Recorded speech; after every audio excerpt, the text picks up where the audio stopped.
Major League Baseball welcomes you to the following presentation of the Colorado Rockies.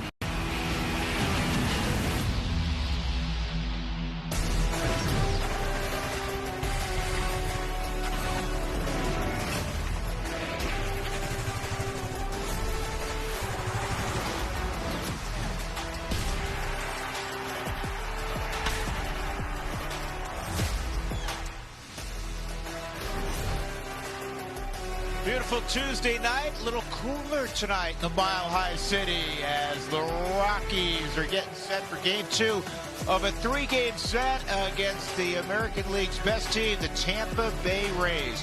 Rockies baseball, powered by Major League Baseball. Welcome in and welcome upstairs, everybody. Glad, as always, that you're along with us with Ryan Spilborghs. To my left, I'm Drew Goodman. Rockies fell behind by a big number early. They came back, as they always do, made it interesting late. Yeah, I mean, there's no question. First off, Tampa Bay Rays, that's a really good team. It's also good to see the Rockies fight back late in the game because you got into their bullpen, which might mean something for us tonight. All right, tonight's going to be an interesting matchup on the mound. Two guys that like their fastball. Fastball, Freddie Peralta making his debut in a Tampa uniform, and Gabriel Hughes, who's been so impressive so far in his first 4 starts with the Rockies. I mean, this guy is special when it comes to that cut fastball, and he just heard it from Corey Sullivan. I mean, he can pitch with the fastball, using it close to 60% of the time. At Coors Field, he's been awesome. 13 1/3, 12 punch-outs. The thing about the cut fastball that I love so much, it's not impacted by altitude. It's one of those pitches you can throw and still get the same movement. And for us, as we're watching it, not a lot of guys are squaring up his 4-seam fastball. Robert Gasser has a lower percentage. St. Jerome, both guys with the Milwaukee Brewers. Then you have Stephen Kolek and David Peterson. When I'm watching a guy like Gabriel Hughes and thinking about his future career here at Coors Field, the sky's the limit, because again, that cut fastball, it's not impacted at all by the altitude. It works good against righties and works great against lefties. And Freddie Peralta again making his debut with Tampa. He's now going to face the Rockies for the 3rd time this year. More on Peralta in a little bit, but when we come back, we're going to talk about a guy who has a fresh new deal, a guy who's really enjoyed his time with the Rockies. Mickey Moniak. Jeff Houston's up next.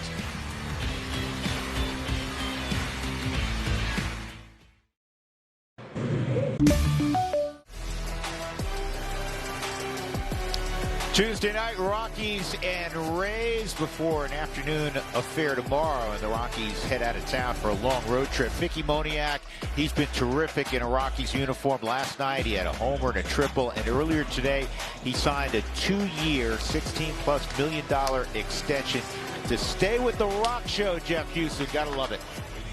Well, it's interesting what a 48-hour of events it was for Mickey. First it was, hey, it could possibly be traded. No, and then he signs a 2-year extension. It's so much fun to watch Mickey continue to do what he's done since he first came here last March after being released by the Angels, because he's hit OPS 847, 87 extra base hits. Yeah, that's 42 home runs in a Rockies uniform. He had 24 last year, 18 this year. And earlier today, Mickey was talking about how special a place Colorado is, but he was also talking about the fans and the great Rockies fans that are here tonight. The fans show up each and every day, and you know, they're here supporting us through thick and thin, and you know, to be able to be a part of, you know, a resurgence of Rockies baseball here in Denver, and you know, just to be able to bring winning baseball back to Colorado truly would mean the world. I mean, you see it here, like I said, with the records that we've had over the last year and a half. Can't imagine what it's like when we're competing for October and you know, further. So I think that that's a very attainable goal, I think, for this team and the guys that we have in the very near future. And yeah, just very, very excited to be a part of it for at least the next 2 years.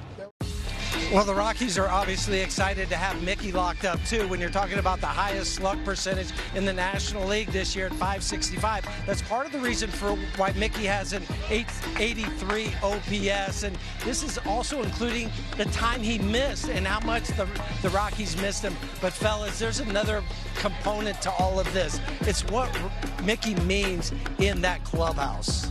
Yeah, and you know what? He has experience with 2 other clubs, and this is a very young group, and they so much value not only what Mickey does between the lines, but as you said, what he means in that clubhouse. Great signing for the Rockies. Well, Mickey and his teammates ready to go. It's the Rockies, it's Tampa Bay. Coming back to 20th and Blake with us.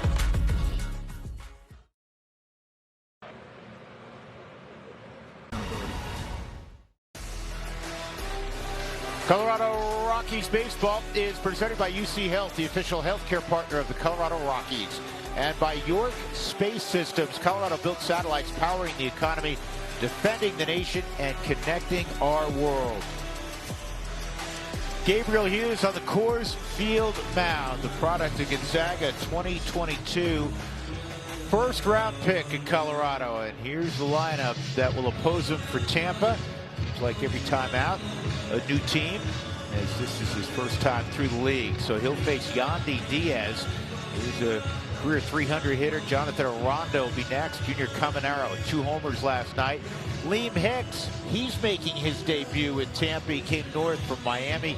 Victor Mesa Jr., Chandler Simpson, Cedric Mullins, Richie Palacios had a big night yesterday, and Taylor Wells will bat 9th, switch hitting shortstop. But excited to watch this guy compete every 5 days, Gabriel Hughes. Well, this is going to be his 3rd start at Coors Field with Gabriel Hughes. When you think about his stuff, StatCast 3D is powered by Google Cloud. It's the 4-seam fastball where the league is hitting 185 against the pitch. The slider, I really like his changeup, and the curveball has been a weapon because it's such a slower pitch, and you get that 10 feet of separation. This is a really good Tampa Bay Rays team. They have beat up righties all season long. They haven't seen Gabriel Hughes' cutter yet. So here we go. And there's the cutter, and it's lifted to center field. Right center, leaping catch by Cole Carey. He got a good jump, and he makes a fine play for out number 1. Well, first pitch of the game, and we saw this yesterday. Tampa is very aggressive if you throw him strikes, and for Cole, he's already screaming, "I got it." Very athletic play. He's been so much fun. Cole Carey, oh man, he's worth the price of admission, as they say, maybe by himself. That pitch misses to Jonathan Aranda. You mentioned how aggressive Tampa is. Well, you have the 2 most aggressive teams in baseball facing each other, in the Rockies and Rays. That's in there, 1-1. That curveball, and for you, Hugh, I'm not sure if you love it as much as I do. I just love the separation. Yeah, and I like the shape of it too. I think that's the big thing for me, that it has nice action.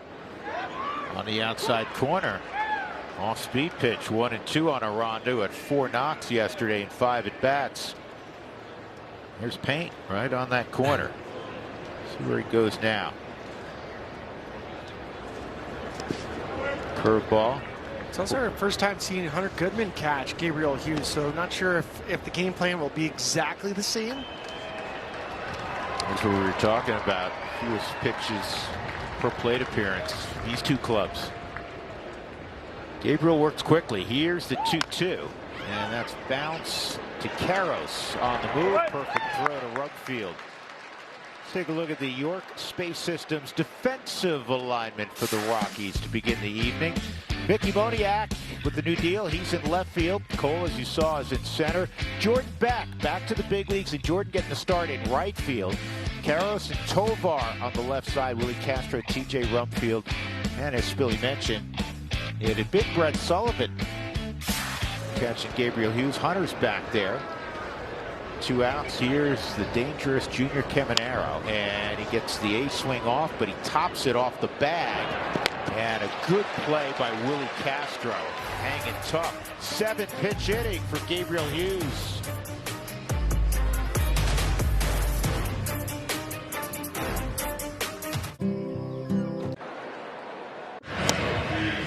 We go to the bottom of the 1st inning. Offensively, things always begin with Jake McCarthy. Here's the batting order for Warren Schaefer this evening. Cole Carrick's getting that 2 spot. Then it's Moniak batting 3rd. Hunter Goodman in the cleanup spot. TJ Rumfield, Kyle Karros swinging a great on the homestand. Willie Castro will follow. Then Jordan back in the 8th spot. and Ezekiel Tovar, who was 4 for 4 last night and has really good numbers against Freddie Peralta in his career. This is the third time Freddie Peralta has seen the Rockies this season. Both times were with the Mets, and now he's with the Tampa Bay Rays. Also made his major league debut when he was with the Brewers here in Colorado. And there's the first pitch, a fastball, no shocker. He throws his fastball as much as any pitcher in baseball. One of the unique things about tonight, Jeff Houston, both Freddie and Gabriel Hughes throw their fastball more than half the time. That's unusual. Yeah, Peralta 53. And that's ripped to right, a base hit for Jake McCarthy.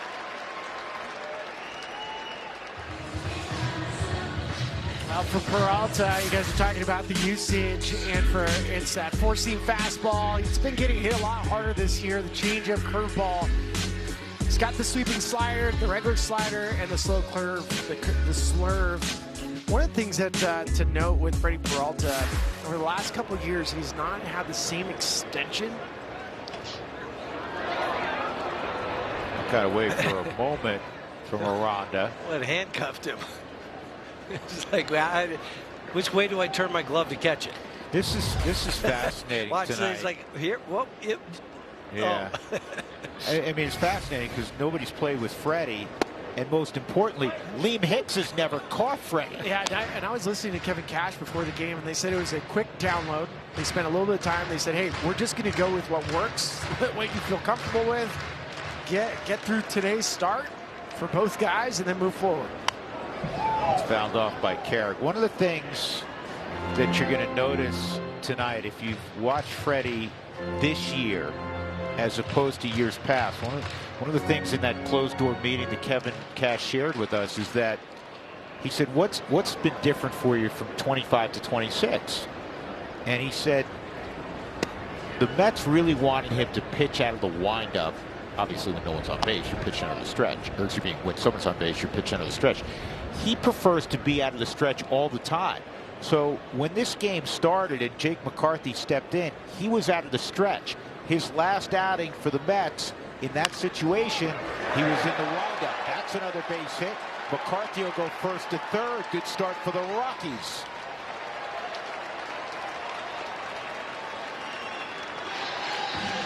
Now you got Cole Carrick on first, where it's not going to be long until he's standing at second. There's a changeup.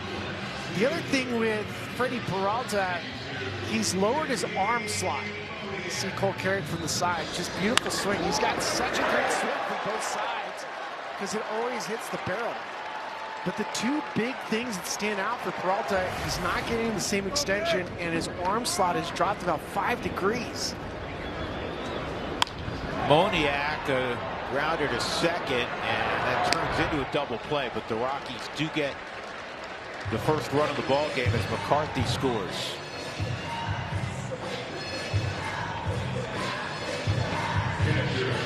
So 1-0 Colorado. Four-seam fastball inside, jams Mickey Moniak. He's trying to get down that line as fast as he can. Well executed by the Tampa Bay Rays. This is an excellent defensive unit. Taylor Walls at shortstop is an elite defender. Hunter Goodman owns a home run against Peralta. And he takes a curveball for strike one. My question, why would the Mets kind of say you need to go out of the windup? I don't understand that either, given his history. I mean, it's not like he just arrived in the big leagues and he's struggling. They're trying to, fix something. And you're talking about one of the elite pitchers over the last 6, 7, 8 years in baseball. And this is going to be a season where he actually does not have over 200 punch-outs. He might end up around 160 to 170. But if there's any team that can get him back on track, it's the Tampa Bay Rays and Kyle Snyder. Well, you were talking last night, Spilly, about how they like to throw the changeup a lot. So that, hopefully for Freddie, after he leaves here, of course, that's what they'll try to get working again. Well, they lead all of baseball with changeup usage. They're at 20%. The next closest team is right around 14. Here's the 1-2. Showed fastball, 2-2. There's what Spilly was referencing. It's really about 21%. And a strikeout of Goodman ends the inning, but the Rockies put the first point on the board. Jake McCarthy, Cole Carrick, back-to-back hits. Ryan. Well, let's get you the forward keys to the game on a Taco Tuesday. Put some queso on it. That's Gabriel Hughes, and that fastball works so well. Same salsa, new kitchen, Freddie Peralta, and a brand new team with the Tampa Bay Rays. We're used to seeing that in Oppo Tacos. For the Rockies offense, you got to use that off-field gap against a guy like Freddie Peralta. Liam Hicks, first at bat in a Tampa uniform. Of course, he stayed in the state of Florida after that trade from the Marlins. This one surprised me a little bit. The Marlins controlled him for a while going forward. This one shocked me. Here's the 1-0 on the native of Toronto. That's in there for a strike. Well, he fits the Rays perfectly. He's got that low strikeout rate at 10%, the walk rate at 10%. Left-handed power right behind Junior Caminero. Tovar's got it. On the right side of the diamond, he throws out Hicks. 3 ground balls in a row for Mr. Hughes. That'll bring up Victor Mesa Jr.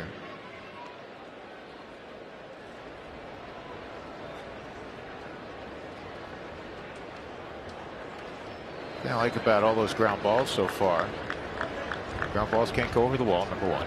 Number two, Huey, yeah. they were all mishit ground balls. Yeah, easy plays for the infielder. And I know it's a small sample size for Gabriel right now. Coming into tonight's game, he was 42.9% with his ground ball percentage. I mean, all that matters to me is he's not getting barreled. His barrel rate is, I believe, less than 2%. We'll have to double check. Here's the 0-1 on Mesa. Yeah, it's at 3%, 2.9% barrel percentage, which is a huge number. If you see a guy with a 5 to 6, 7%, that means guys are hitting the ball regularly at 95 miles an hour with the perfect launch angle. Nobody's squaring them up. No, curveball's in there, 1 and 2.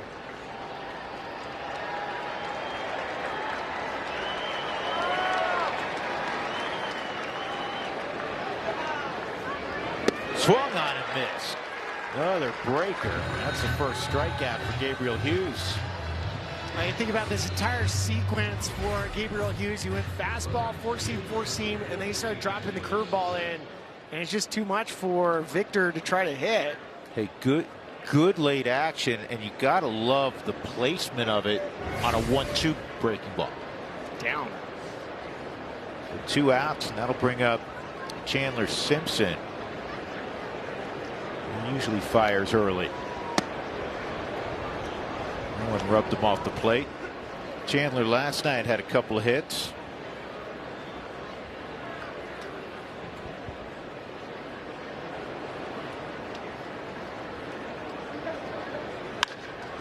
And this ball's pretty well hit, and it's run down out there nicely by Jordan Beck. Another 1-2-3 inning for Gabriel Hughes. Rockies up 1-0. It's the summer sales event.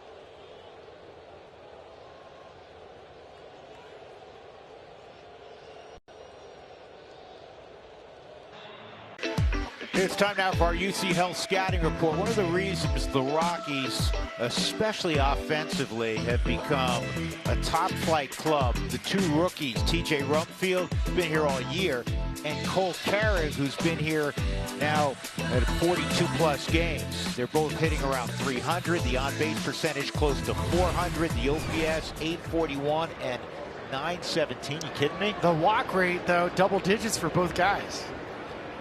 Here's Rumfield, and the off-speed curveball is in there for a strike from Freddie Peralta. Freddie historically has pitched exceptionally well at Coors Field, where he originally made his debut. He's going to get a ground ball to second. Palacios throws him out. I still remember his debut because I was talking to Rockies hitters after facing him. This is the upshoot, high spin rate, extension fastball. He had 13 punch outs. There's been a handful of starts where somebody in their major league debut 13 or more. J.R. Richards did it. They had 15 back in 1971.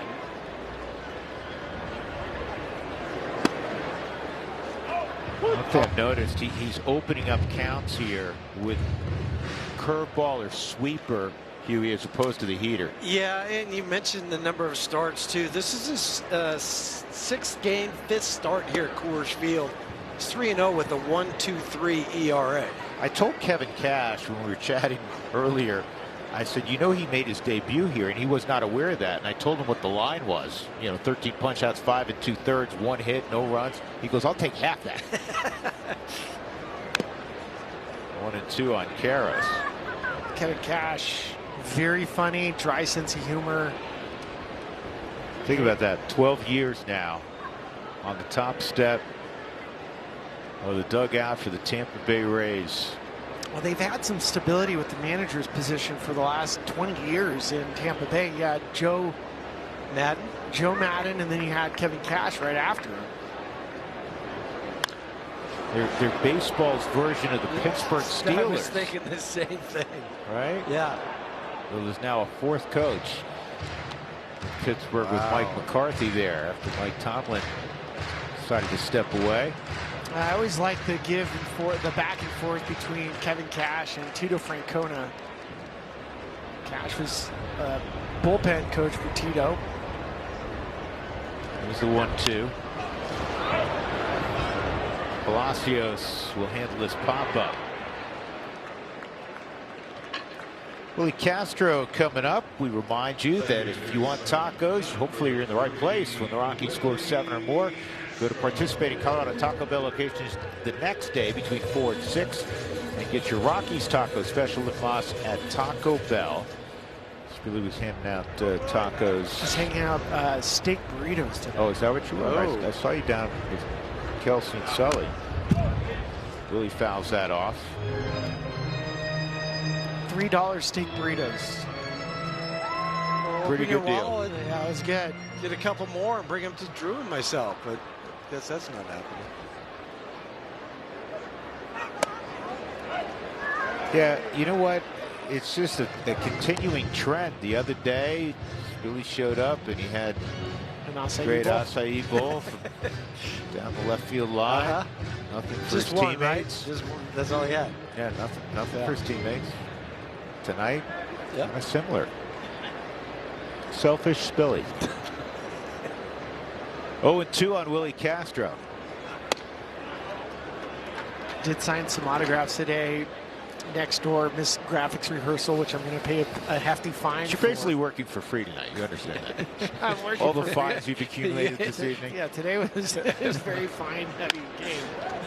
That's a comebacker. So Peralta has a 1-2-3 second inning. We'll try to enumerate those for you later in the broadcast. Rockies up 1-0. Yep, just got back.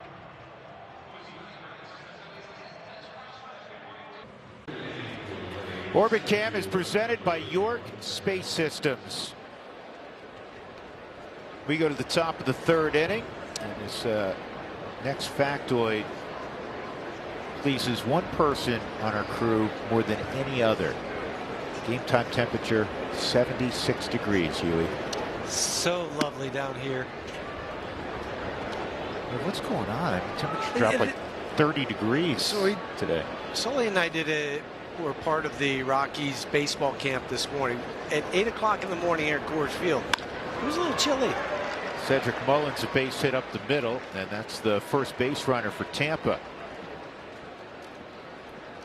Well, with the trade for Liam Hicks, it has now made their lineup that much longer. Cedric Mullins was hitting cleanup last night. Now he drops down to 7. And for Gabriel Hughes, you start looking at some of the numbers and like what parts of the lineup he does a lot of damage. Hitters 6 through 9 against Hughes so far are 3 for 37, now 4 for 38. Mullins, an elite base stealer. He has 17 bags. Palacios at the plate.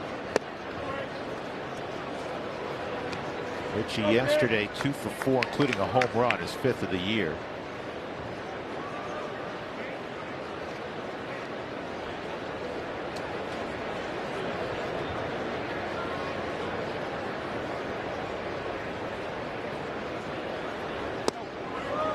just thought of a guy from the past. When I look at Richie Palacios, he wears those kind of glass goggles, and even his picture that's up on Rockies Vision has him in those.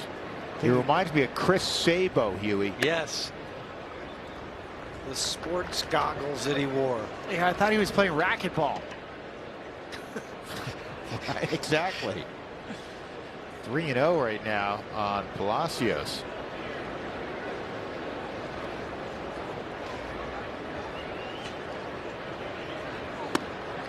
And Gabriel misses. So now there's 2 on and nobody out. And the switch hitting shortstop Taylor Wall's coming up. Well, this is the problem that the Rockies had yesterday, was navigating the bottom portion of the lineup for the Rays. I mean, they were getting on base at a very high clip. Carroll thinks he's going to bunt just based on his positioning. He is going to bunt, and this is a great bunt. No play. There was absolutely no play for Hughes. And now the bases are loaded, and Yandy Diaz coming up. A hit, a walk, a bunt single. That's what the Tampa Bay Rays will do. I mean, we know that they lead baseball in bunt singles and infield hits. Absolutely nothing Gabriel could do. And if he did decide to throw that, that would have been a very bad play. Last night, the bottom of the lineup for the Tampa Bay Rays scored 6 runs. Diaz lined out to center's first time, and that pitch is in there for a strike. So that was the 38th bunt single this year for Tampa. How far in front of the rest of the league are they? How about number 2 in bunt hits this year, the Milwaukee Brewers, with 23. They're plus 15.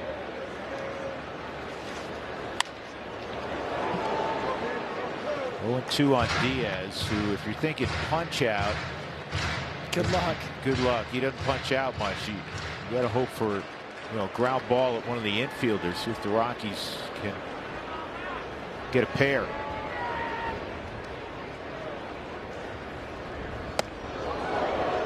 I like the idea. 1 and 2.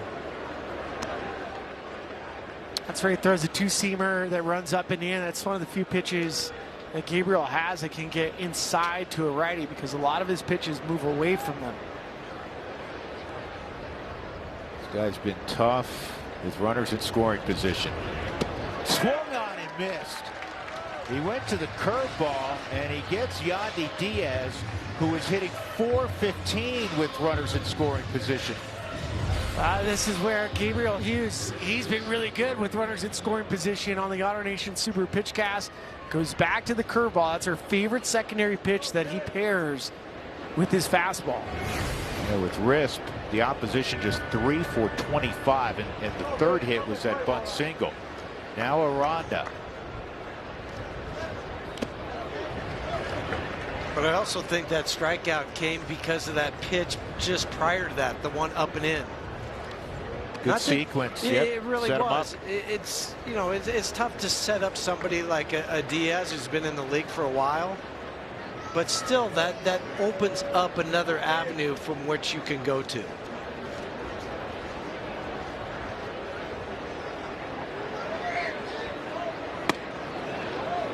There's a cutter that's in. 1 ball, 1 strike. I guarantee you that last pitch to Jonathan Aranda, he was like, how much did that thing move?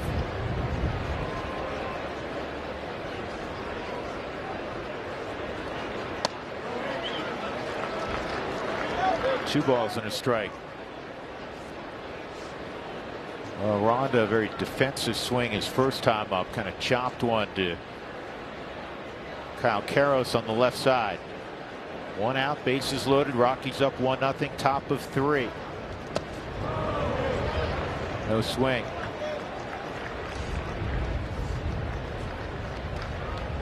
Now you have to come after him, and you just have to trust the movement of your fastball.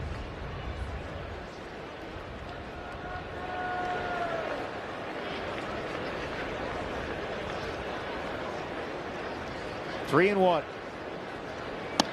And he missed, and he walks in a run. So Hughes, who's not dealt with any sort of command issues in his first 4 big league starts, walks 2 in the inning, and this one particularly costly. So it's 1-1, and here comes Junior Caminero. And to your point, Gabriel hasn't had more than 2 walks in any of his outings. And I'm not, honestly, I wasn't a big fan of the 3-1 changeup. I wanted to see the fastball.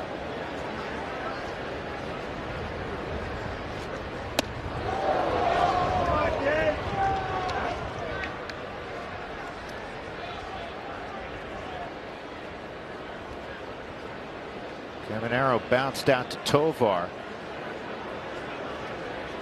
Back in the first inning. And that is a called strike, and it's being challenged by Caminero. Strike call. ABS powered by T-Mobile. Hopefully it was right at the top of the zone. And it was. I mean, Calls barely. confirmed. Tampa Bay has 1 remaining. Yeah, Alan Porter has one of the top reputations in the sport as an umpire, calling balls and strikes as well. 1-1. 2-1. Got a lot more off-speed pitches this inning. Also interesting because the super aggressive Rays team all of a sudden has been very patient.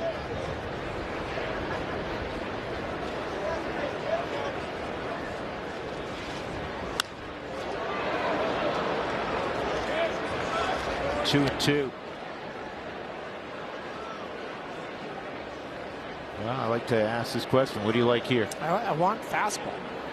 Curveball's been good. It's been good, but I love his fastball. The cut fastball. 2-2. He went with the heater, and that was up 3-2. Gonna do it again. Right? Throw it 2-2. You're going to throw it 3-2. Have to.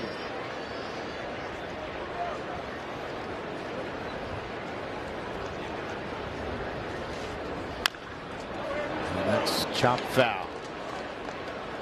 I mean, none of the swings are, we keep saying this, nobody's squaring up his four-seam. The pitches that could get hit hard, the two-seam and the changeup.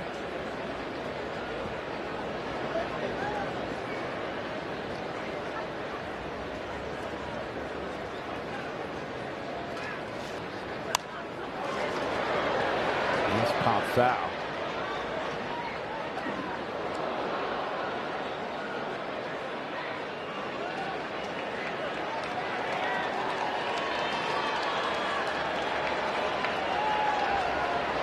Here's the sequence. 1 out, bases loaded. Another 3-2 on Caminero. And this one is out of play as well. This is where it gets scary. When you have a hitter like Junior Caminero, who has all the power in the world, starts getting deeper and deeper in a scene where your release point is, how your pitches are moving. This is where these type of hitters, they start to lock in and they can do some serious damage.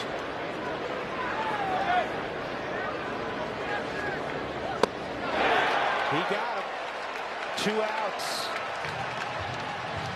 That thing moves so much. It looked more like a slider. It did. That's why I keep saying this fastball that Gabriel has. I don't even know if that's a swing. What is that? It's swinging underwater. I mean, that had him completely fooled. So here comes Liam Hicks to the plate. Quick little meeting between Hunter and TJ Rumfield. Yeah, I love how Hunter called that timeout because it bought Gabriel. You get this big out. Now you want to reset to get that final out. You're not out of the woods yet. It's a savvy move. I couldn't agree more.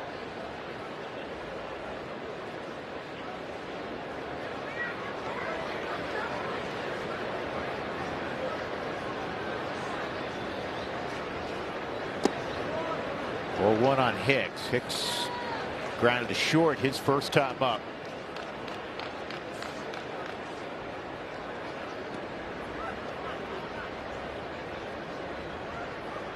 All those numbers with the Miami Marlins.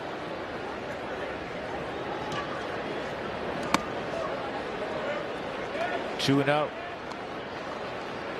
So far for Gabriel Hughes, his first pitch strike rate is at 50%. This is something that he's excelled at. He's right around 68% first pitch strike, so he's down quite a bit.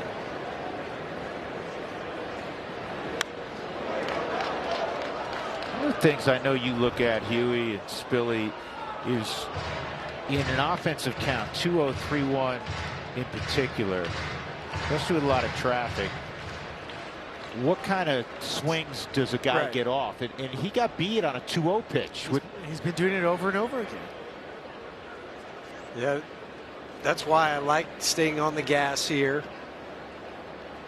Because it has enough, that four seam has enough cut and enough movement on it. It's a big pitch here, 2-1. That ball's hammered. Liam Hicks, who just hit a grand slam in his second at bat in a Rays uniform.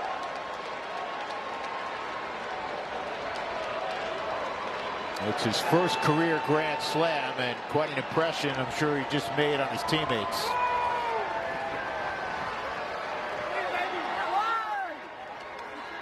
Well, the additions the Rays have made them better, stronger. Liam Hicks is a perfect fit for this Rays lineup. There's that cut fastball, didn't have quite the depth.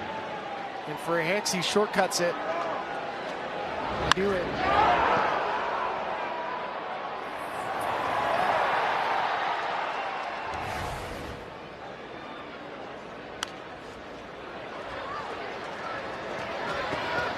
Hunter does not have a play. There's the two walks this inning that have really hurt Gabriel Hughes.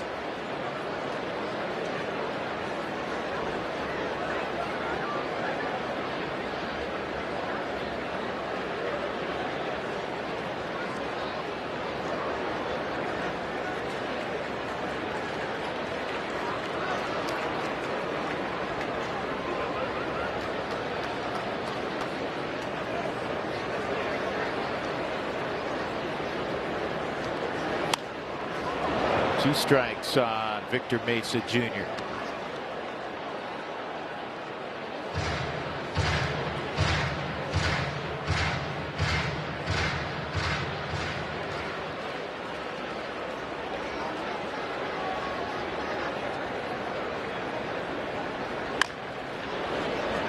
And that will be the final out, but couple walks or a couple hits. The big one was the grand slam from Liam Hicks.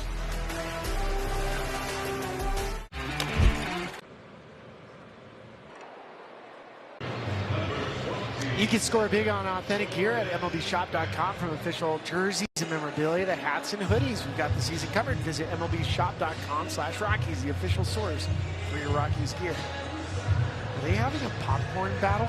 I don't know, but I like the popcorn bat. I have not seen that before. It's like a pillow fight, but with popcorn. Oh, that's right up my alley. Jordan Beck back in the big leagues. Jordan's battled some injuries. He has struggled against right-handed pitching in particular this year. The first part of the season, he hit lefties fine. Last year he hit lefties well. But he's just 3 for 44 against righties as he makes his first start since May 14th. And he's ahead of Peralta 2-0.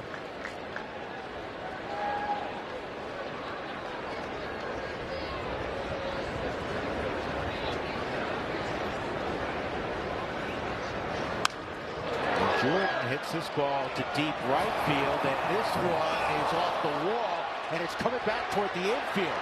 Back on his way to third. He'll get there easily. Welcome back to the big leagues. Jordan Beck, an opposite field triple. Good for Mike Honcho. He was getting a lot of at-bats in AAA, and so it's nice for him to get a start against a righty and not have him sit on the bench until you see a lefty. Just barrels this one up. I thought he had a chance to fly. Ends up kicking off the wall, and Mesa is just giving chase. That is his second triple this year for Jordan Beck. Tovar at the plate. He had the huge ball game yesterday. Tovar has had a lot of success against Freddie Peralta. That's a couple home runs in his career, in fact, against fastball Freddie. Good swing.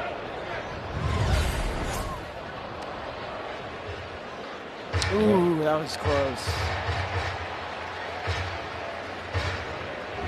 One thing you know about Beck, if he puts the fat part of the bat on, it's going to go far. He is really strong. Here's the 1-1.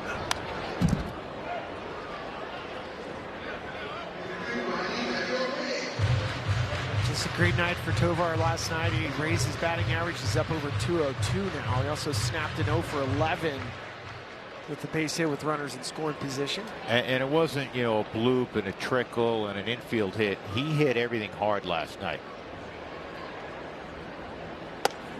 2-2. That was a 6th career 4-hit night. The other cool number too, that home run he hit last night was number 60 of his career. Nice little number.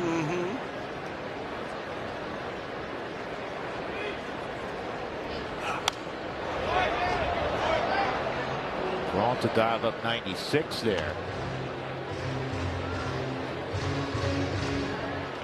McCarthy on deck. Rockies got the first run. They're down 5-1 now. A while since he had squared up that number of baseballs. And now Zeke out in front, 3-2. You definitely can tell for Tovar, his leg kick is under control. He's seeing the baseball.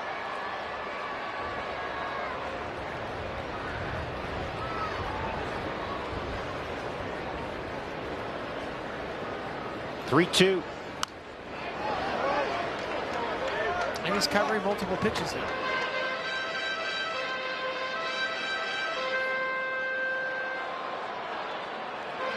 All four seamers, and then he tried to beat him off speed, and as Billy said, he covered that.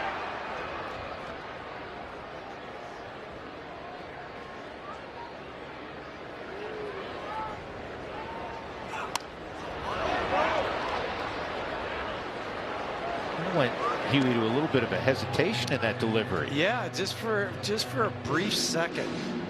I almost thought he balked. It was close, right? It was. That's what I was thinking very too. Close.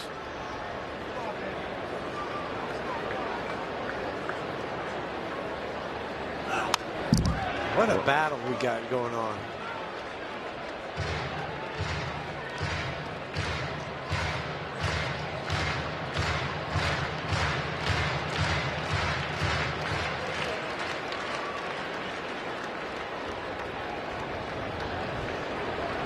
Leadoff triple by Jordan Beck. Another 3-2. And a bullet to center field. Stay hot, Ezekiel Tovar. What an AB there. 5-2. 10 pitches. And Tovar wins the battle. This ends up being the hardest fastball that Peralta throws tonight. 97 miles an hour. He tried to challenge him. Tovar says, thank you very much. Did you see Freddie Peralta's head nod after? He's like, okay, good battle. That was so nice on many levels, but just from a standpoint of where that pitch was and being able to pull your hands in and then hit it into center field. His teammates, talking about Tovar, absolutely adore him. And they I know last night was tough. Rockies lost 13-9. The object's to win ball games, but they were, to a man, thrilled with watching Tovey swing the bat like everyone knows he can. Well, it was painful watching the season for him. McCarthy, another base hit. See if Tovar can get the third. He'll slam on the brakes as Victor Mesa Jr. got to it in a hurry. That is 3 straight hits here in the 3rd inning for Colorado. A good approach from the Rockies so far. They're staying in the strikes and a little change up. Another one from Freddie Peralta. And Jake McCarthy already 2 for 2 against fastball Freddie. Kyle Snyder, Rays pitching coach, coming out. Quick chat.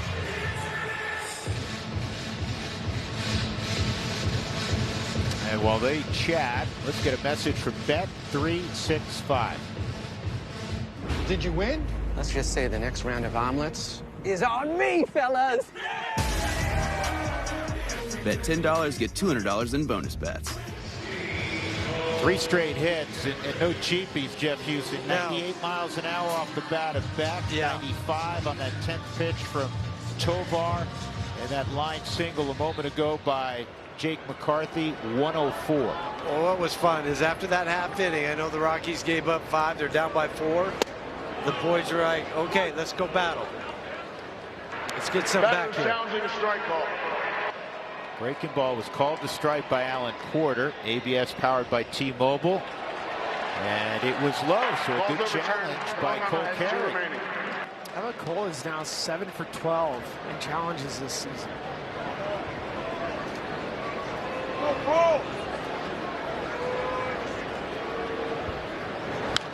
And that's hooked to right. That is foul.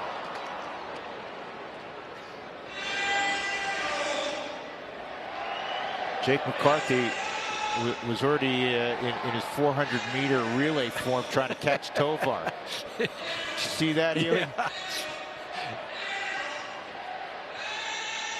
He would have caught him on the curve. He had the inside lane. Yeah, he did. Lane 1. Ball on a strike on Carey.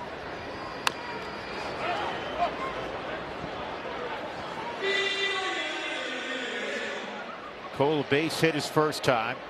Yesterday, 2 for 5. Had a ribby. One of his hits a double.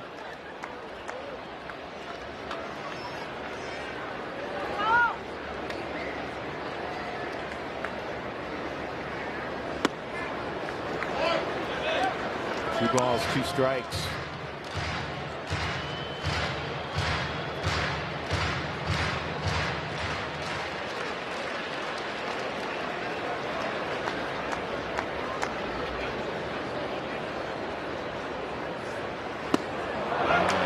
Strikeout on the curveball of Carey. That's the first out. That'll bring up Moniak. Well, Freddie Peralta, he's always had the ability to strike people out. He came into the season with the strikeouts per 9 over 11. There's that big breaker. Takes a lot off of it. That pitch was at 80 miles an hour. He's right about a strikeout per inning pitch this year. It's down a little bit. Talking to Kevin Cash, their analytics department obviously did a ton of homework on Freddie Peralta. They said everything looks the same to all of his good years. The one thing that's up that you can't control, Babbitt. Batted ball in play, the league's hitting .315 against them. It's a totally different defense. I mean, the Mets defense versus this defense, and even the defense that Freddie Peralta had in Milwaukee. 2-0 on Moniak, 3-0 on Mickey.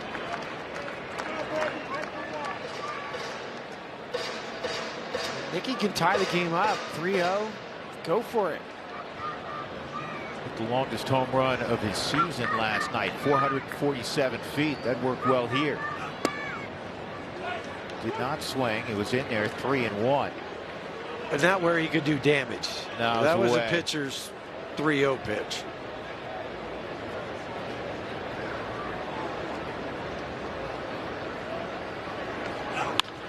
High fly ball, deep right field. Take a good look. You won't see it for long.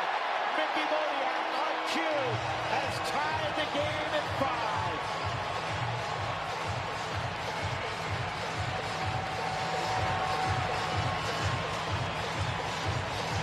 Signature not even dry on his brand new contract, and he's paying dividends.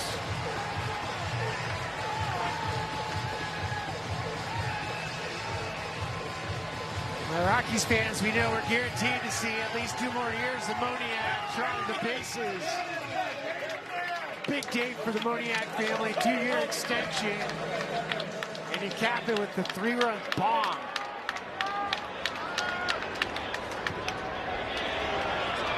Here's Hunter.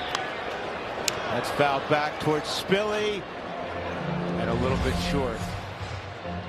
3-1 fastball, that's where he wants it. He wants it middle and up. And Mickey is in 340 on the season with runners in scoring position. He just adds to it. Home run number 19 for Moniak. He had so many wonderful things to say about playing here in Denver and the crowd and how much he adores the fans and the support as this is hit the shallow center field. And that's going to drop. Great effort by Cedric Mullins, who's a tremendous center fielder. What a bloop single for Goodman. I was watching Cedric Mullins. He took a false step backwards based on Hunter Goodman and the power that he has. And just that false step, it made him a half a step short.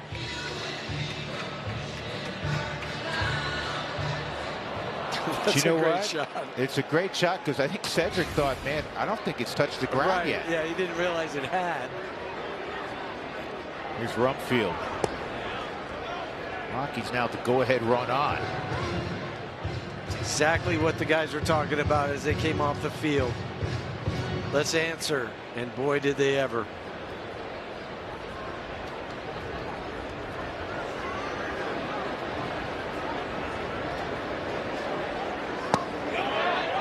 Casey Legamino, that was a swing. Casey Legamino, who we saw last night, Spilly, he's already up now in that Tampa bullpen.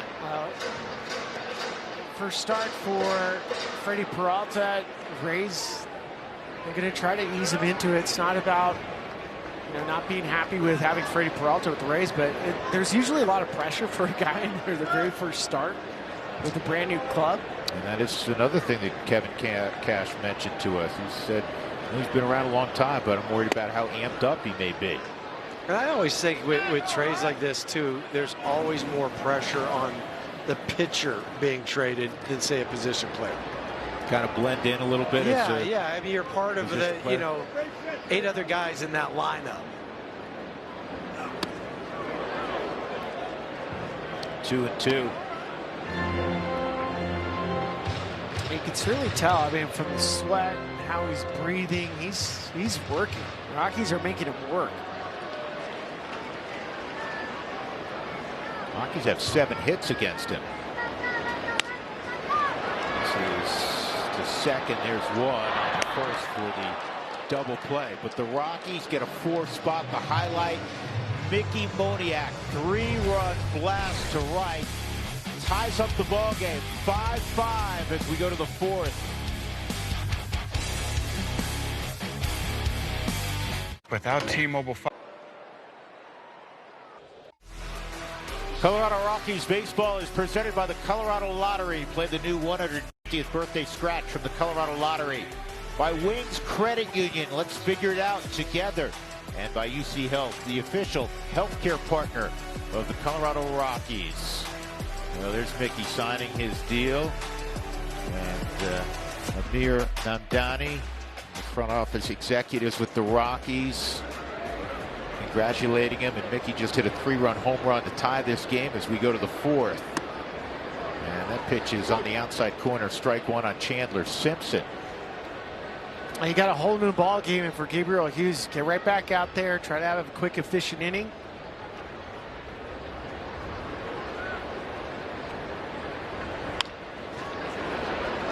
On the ground to Castro, and Simpson's retired.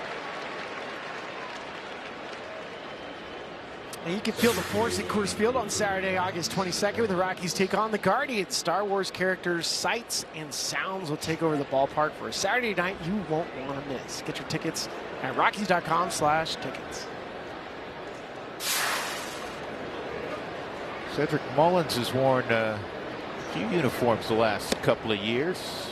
Takes ball 1. Still think of him in the Orioles uniform. Yeah, that's where he kind of had his breakout. He's a great story where he was a switch hitter coming up, and at some point in his career, he took it upon himself. He says, you know what? I think I have a much better chance from hitting just from my strong side, which was his left-handed swing. You hear that every once in a while. You know, guys are saying it's not worth it. It's a risk, though. I mean, part of your value, especially if you're thinking of yourself as an outfielder, switch hitting outfield with speed, you don't want to lose that because you don't want to be a platoon-only type of player. 8 years with the Orioles. Here's the 1-2. 2-2. I mean, he really has filled up the stat book.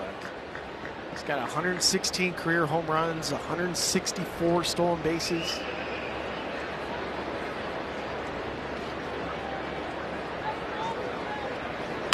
Two, another opportunity for Castro.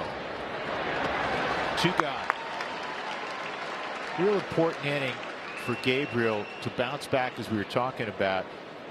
And I think back to that first start he had against the Dodgers, 48,000, and he had a rough inning early, and then all he did is retire 15 in a row. Yeah, and I think he's going to be on pace for that again. The 2 walks last inning was not normal for him.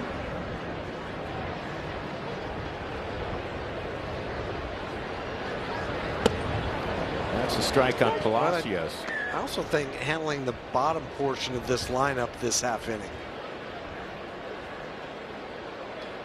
Yeah, last night I mentioned the bottom portion of the lineup, 6 through 9, they scored 6 runs. Well, tonight, last 3 guys, 7, 8, 9 have scored. Here's the 0-1 from Hughes. Yeah, they've scored 9 runs. The bottom of the lineup have scored 9 runs the first 2 games in the series.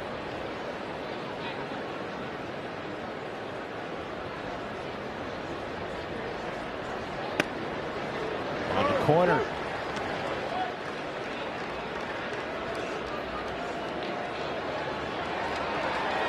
That's part of the corner. Yeah, it is.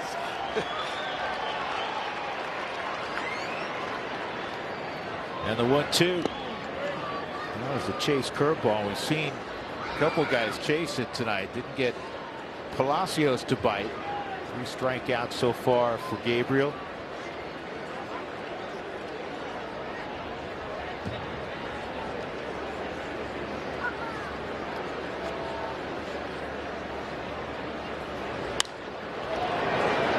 Soft contact to center field. Carrick is there. Great bounce back inning. 1, 2, 3 for Gabriel Hughes. When we come back, the president of baseball operations, Paul DiPodesta, will join us. Barbara's check engine light.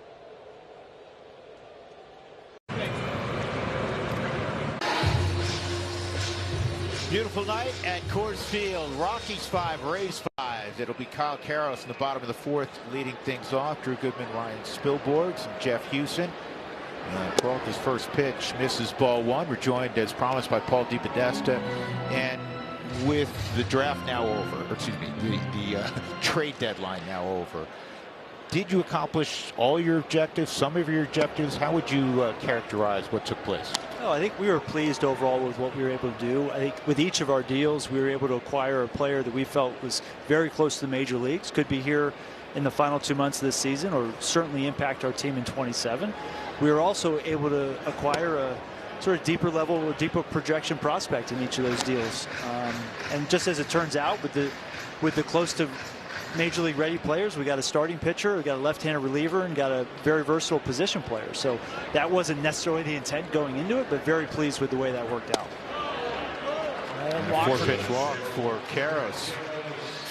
I like that Drew brought up not only the draft, but this trade deadline. This is an exhausting period for both front offices and for players, and he saw the names. Brent Doyle, Antonio Senzatella, Victor Vodnik, Seth Halverson. Have you and your front office had a chance to catch your breath over the last couple of weeks? Not really, to be honest with you. It's an awful lot going on.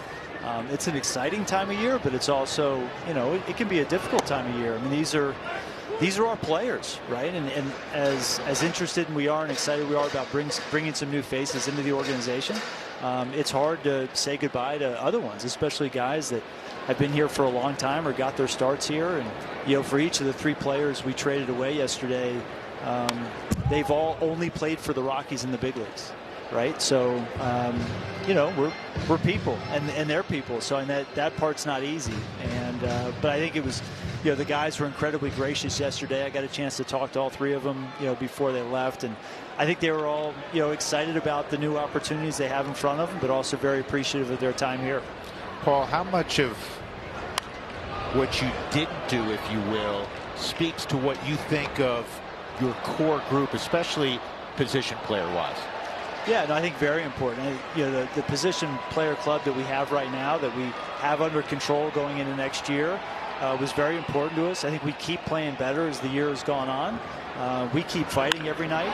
This is loud to deep right. Willie Castro has hit it out, and the Rockies now have a 7-5 lead.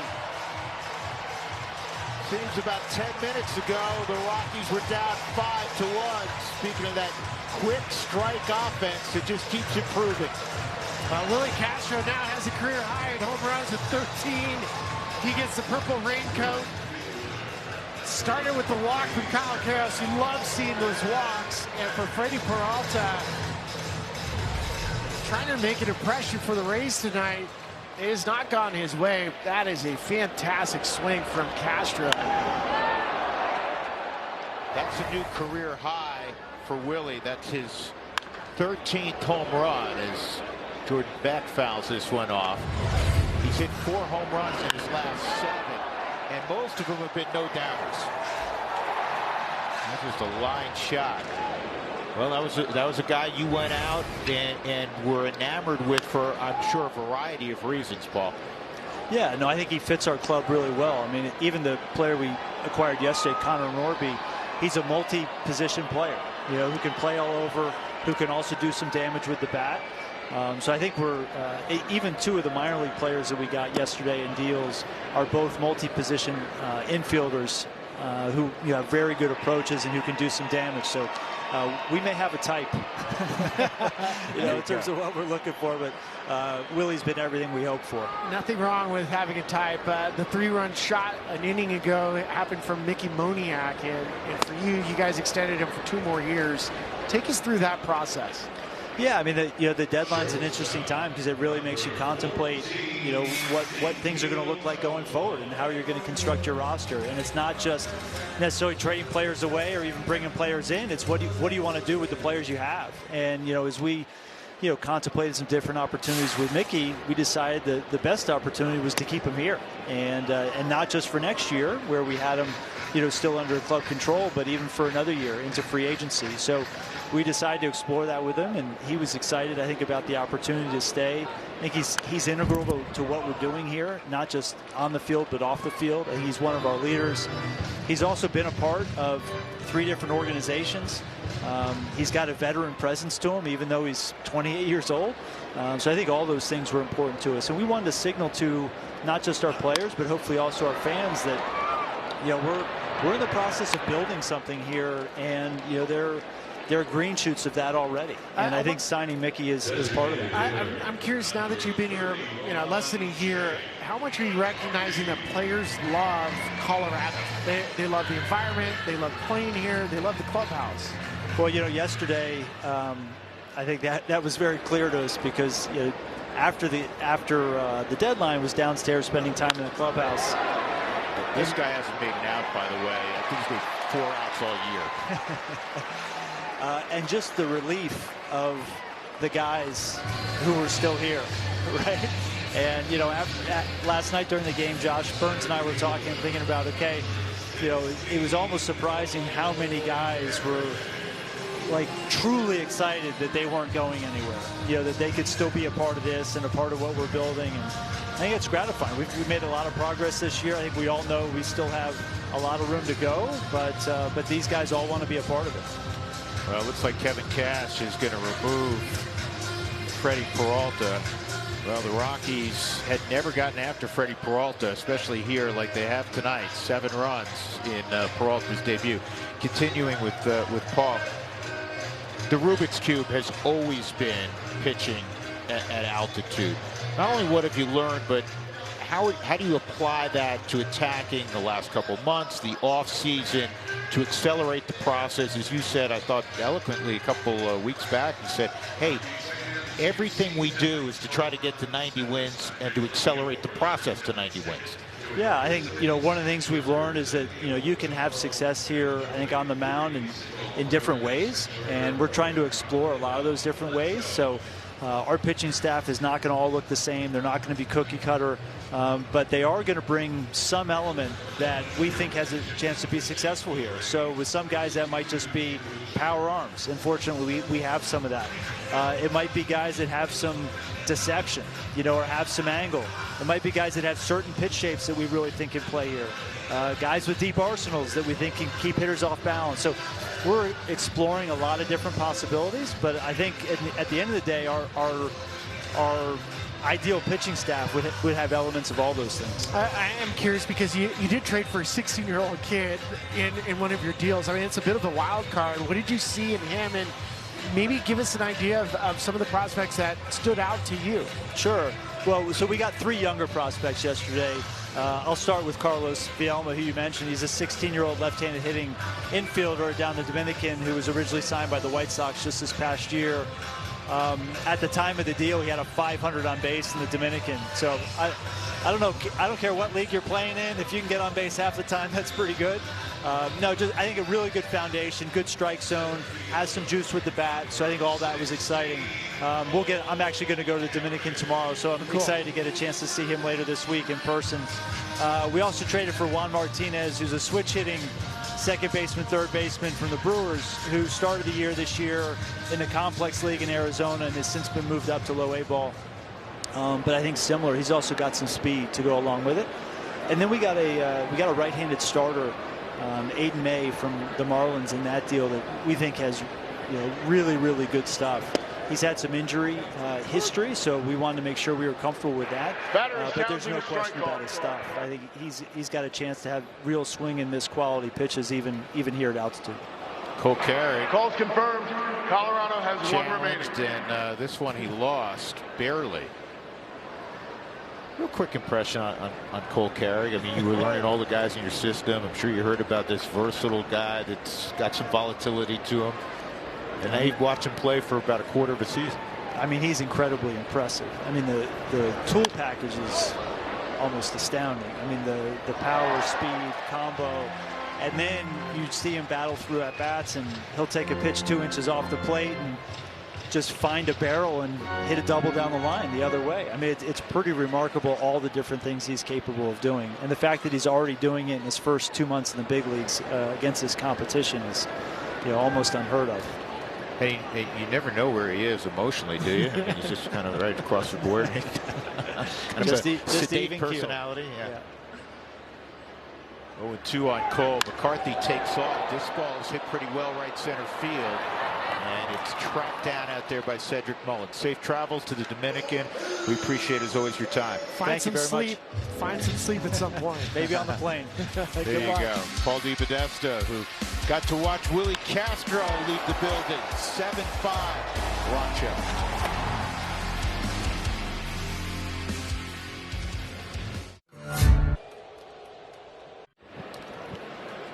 What a turn of events. The Rockies were down 5-1 after the grand slam by Liam Hicks in the third. They now lead 7-5.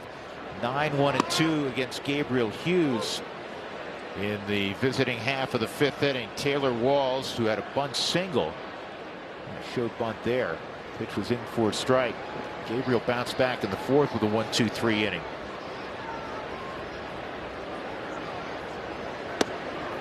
And that's in there for a strike. All these experiences for Gabriel Hughes. I mean, one of them is, what do you do if you give up a big crooked number? How do you come back, settle the game down? And clearly he outlasted Freddie Peralta, the guy you're matched up against.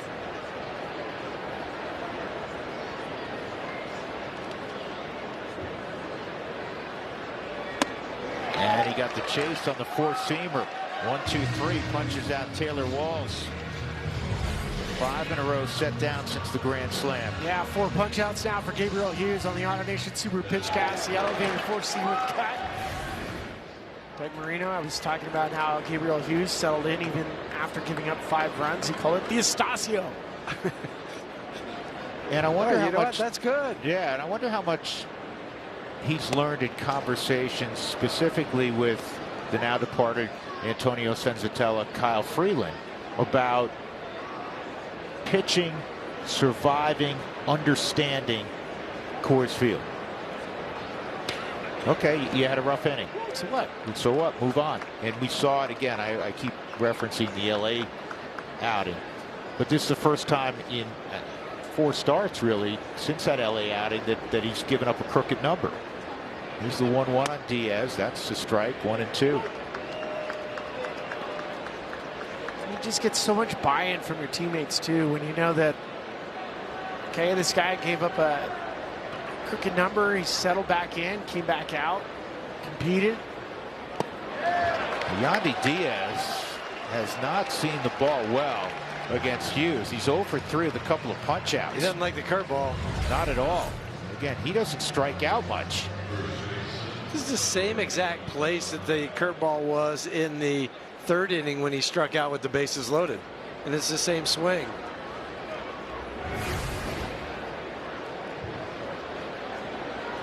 Jonathan Aranda walked with the bases loaded in the 3rd and it forced in a run. 0 for 1.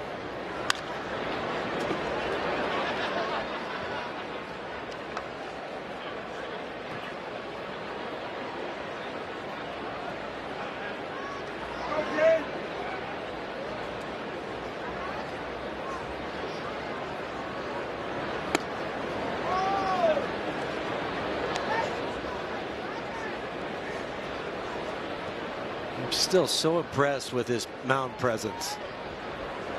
He just looks like he owns that mound.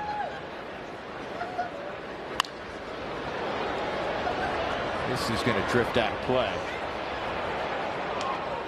And what I mean by that, folks, is as a hitter, as an opposing team, if you sense that guy on the mound's not confident or is not really feeling it, you know it, and you just like, okay, let's go. How much was physical presence impairing to you as a hitter, or was it not at all? It's a variable. Here's the 1-2. Because he's got presence. He's a big man. Yeah, he's got the size, but even played against guys that had the size, but you knew they weren't confident. So it was like it nullified that.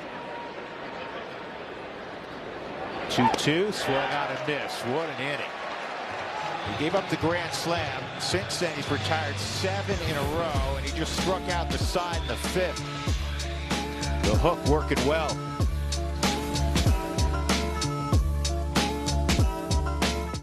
At Tallgrass. Here's our Coors Light cold hard facts as Mickey Moniak steps in. Most games with 2+ extra base hits. Mickey with 11. Last night he had a homer and a triple. The night is young. He has a 3-run home run that tied up the ball game in the 3rd. That was against Freddie Peralta. He's facing Cam Boozer now. See Hunter on that list as well. 0-2. Moniak last year career high by 10 with 24 homers. Huey at 824 OPS last year, career high. Right now he's at 895. Yeah, and just what he does in the length in that lineup, even though he goes down here. You mentioned it. Now he's got 43 home runs in a Rockies uniform. Betting Odds is brought to you by Bet365 with Hunter Goodman strolling to the plate. If he hits a homer this at bat, it's plus 525. 5 times your money. Hunter's looking to hit his 34th.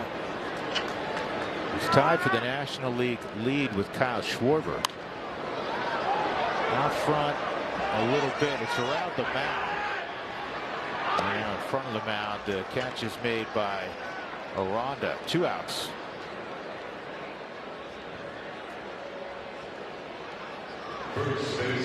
Cam Boozer's a good story. Corey Sullivan was telling me that they have a mutual friend, and for Boozer, he was in independent baseball throwing 97 miles an hour. You know what that gets you?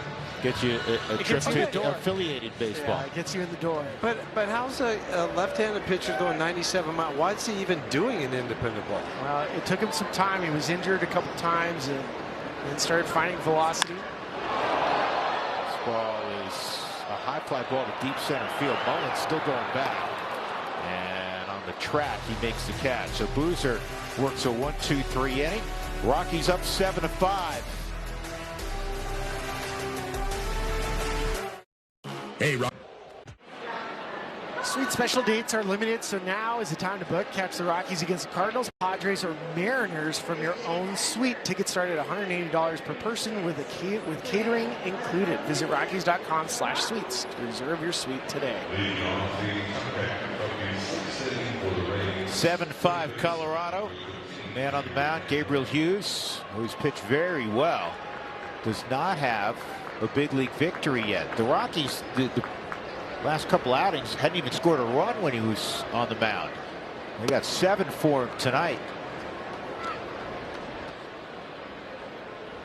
He's at pitch 73. Brennan Bernardino is up. Caminero is 0 for 2. 1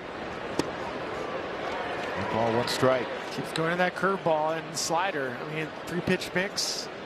Sweeping slider's been okay tonight. Changeup's been okay. The curveball's been excellent. You know, last couple outings, the strikeout total's down a little bit as we learned about Gabriel Hughes tonight. He's back up. 6 punch outs through 5 innings.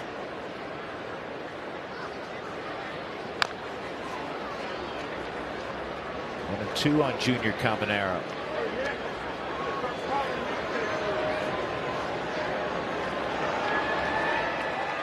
And the thing with Gabriel, with the movement that he has with the fastball, he doesn't have to throw 95, 97. Curveball, and that has been his pitch tonight, Jeff Houston. Well, you look at the last 3 strikeouts, all on curveballs, and he struck out. Caminero looking silly, and that's hard to do on our Subaru Auto Nation pitchcast. Overall, that's his 4th consecutive strikeout. As Liam Hicks steps in. Yeah, you got Taylor Walls with the fastball. The last 3 have been curveballs. Hicks, grand slam, and now he's going to have a double. So in terms of first impressions in their new uniform with the 2 big stars that they acquired, the Tampa Bay Rays are going 1 for 2. Well, they'll be 3 for 3 at the end of this trade deadline. Change up, and that's the one that gets hit from Liam Hicks. Warren Schaefer's coming out. Really good outing for Gabriel Hughes after a really tough 3rd inning.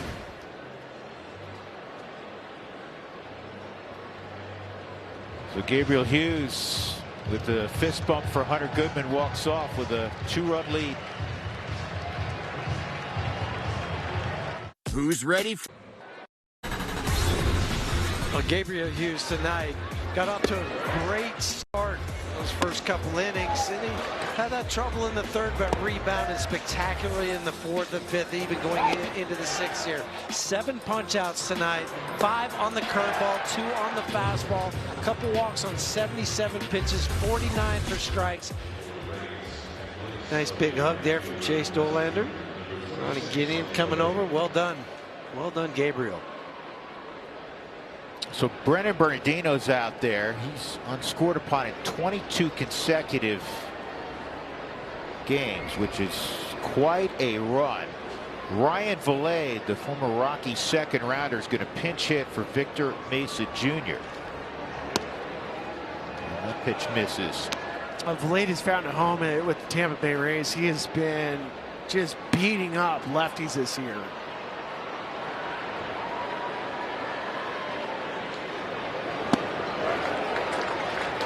1 ball, 1 strike.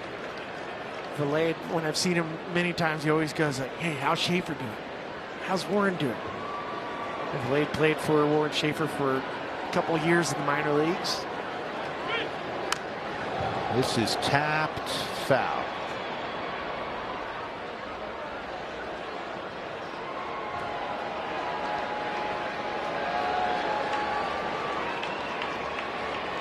You know, the bullpen is really well rested, trying to think along with Schaefer.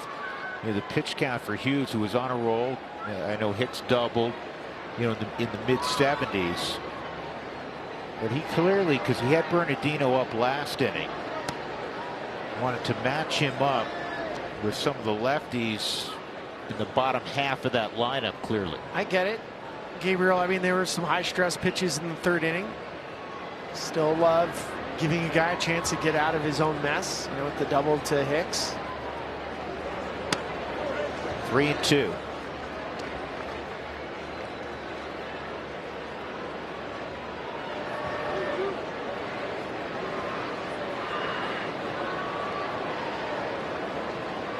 Chandler Simpson is on deck. 3-2.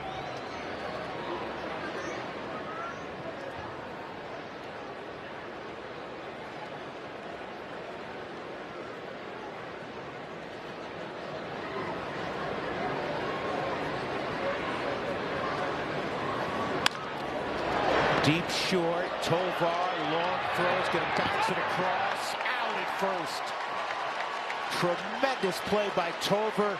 Good pick at first by Rumfield. There's so much going on this play, and it just goes to show you just what kind of magician Ezequiel Tovar is in short. It is our Xfinity defensive play of the game. He lost his footing, and once he regained it, you'll see him kind of lose his footing right there. He understood, if I hop it over, and it's an in-between hop for TJ Rumfield, the second one. Just a great play around for both Tovar and TJ. Sweepers in there for a strike on Simpson. And you see that play, that skipping of the ball over to first base, much more these days than you ever used to. And it's so effective. Did you use it on turf, Huey? On turf you would, but never on grass. You just didn't do it. Now I think it's a great way to get it over there, especially, as you pointed out, Spilly, when you lose your balance like that. Let me just get it out of my hand, get it over to the first baseman.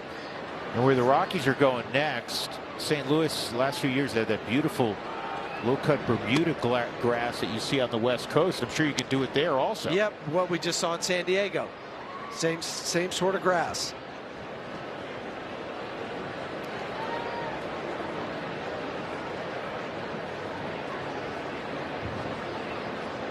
Two and one on Simpson. 2-2.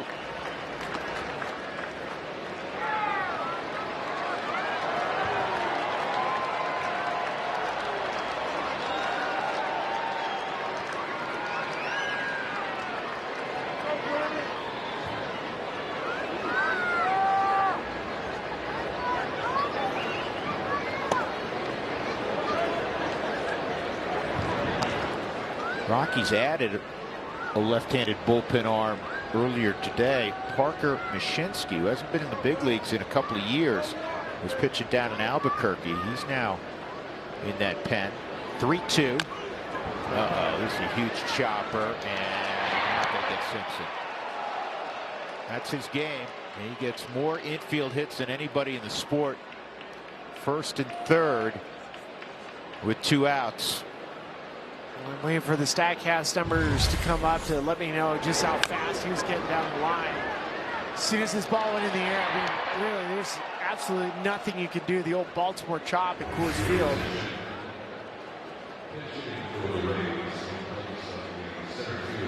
Well, they're going to go to the bench again. Flip out the left-handed hitting Mullins. All right. Is it DeLuca?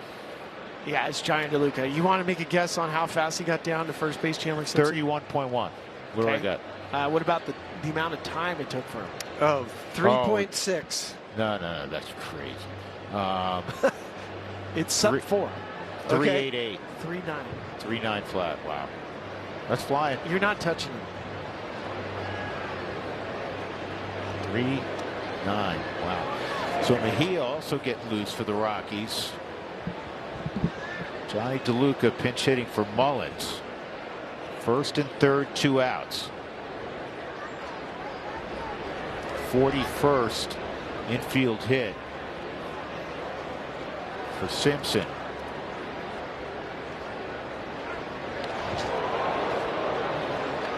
We've seen Brennan use that move to get more than a few guys this year.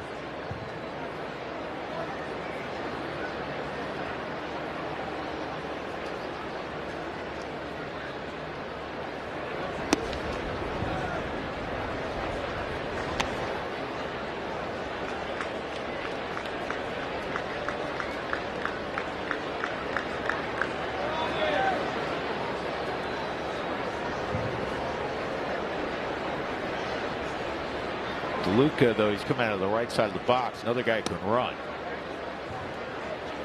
Luca, Southern California kid, grew up in Thousand Oaks, big time surfer.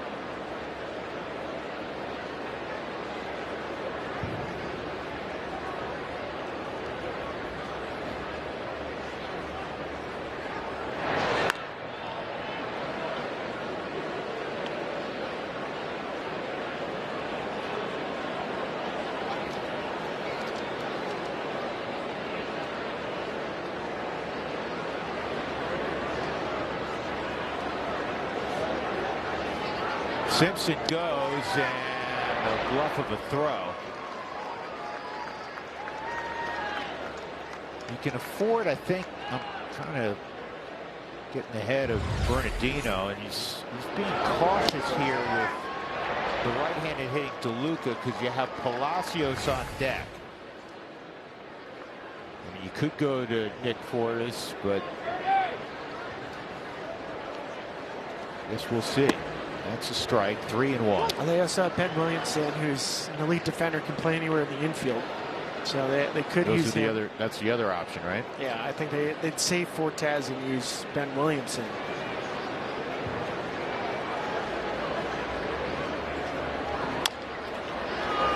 Tovar on the move will throw out DeLuca. No harm done. Brennan Bernardino once again saves the day. 7-5 Colorado, middle of 6. When you give someone your work. Orbit Cam is presented by York Space Systems. Rockies lost last night 13-9. They're up 7-5 as they come to bat here in the 6th inning. Kyle Karros is going to lead it off. Casey Legumina is in there 24 hours after he had a rough outing last night. The Rockies scored 4 runs off of him in 2/3 of an inning. And Johnny DeLuca is now in center. Ryan Vilade is in right. And this is a big chopper. Karros out by a stride. Huey, you played for Baltimore, though the Baltimore chop I don't think really emanates from there. But we've seen more of those tonight, haven't we? Well, and including one on a bunt, too. Remember for Walls, he bunted it right off the plate. This one goes right off the plate, and then Taylor, he came in and made a quick transfer. Well, he is, many people regard him as the best defender right now at shortstop in baseball. Willie Castro last time up, it was a 5-5 game, and then Willie hit a line shot over the scoreboard in right. 13th homer of the year to give the Rockies a 7-5 advantage. 13 homers, a new career high.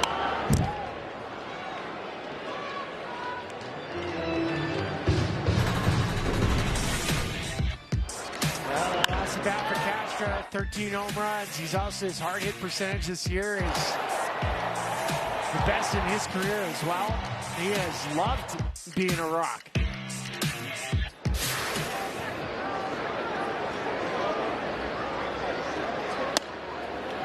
Well, the aforementioned Parker Mashinsky is now throwing in the Rockies pen. I'm looking forward to seeing him throw.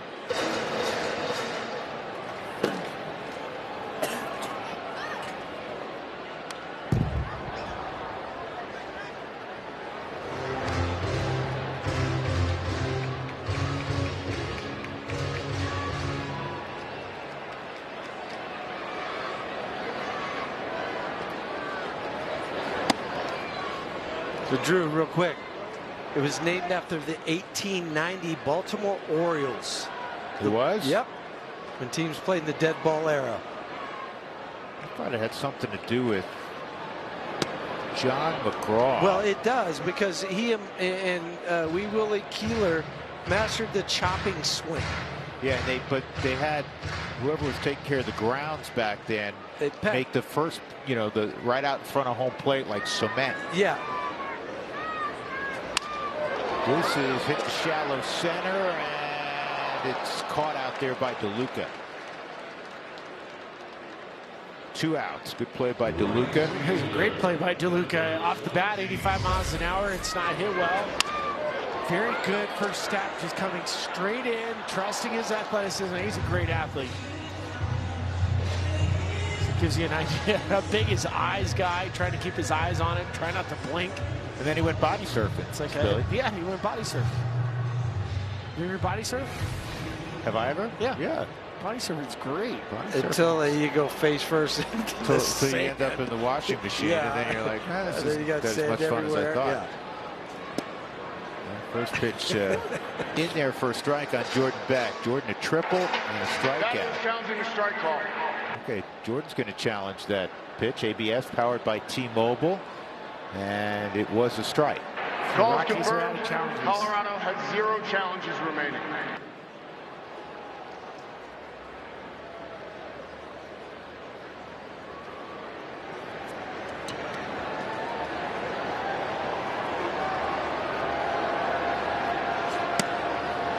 Ball and a strike.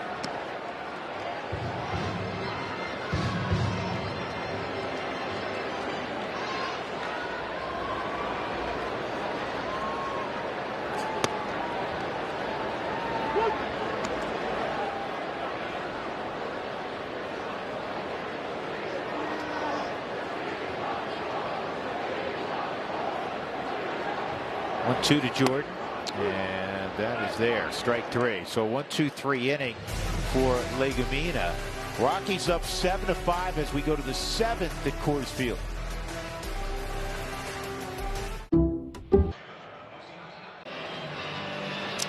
Getting Colorado's biggest jackpots with the Rockies 50-50 raffle. Every game brings a new chance to win big and support your community. Get your tickets now anywhere in the state of Colorado at Rockies5050.com for your chance to win.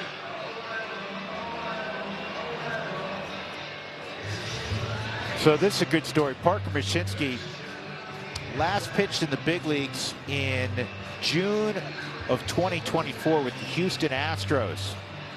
And now he reappears after spending time with Albuquerque more than the first half of this season.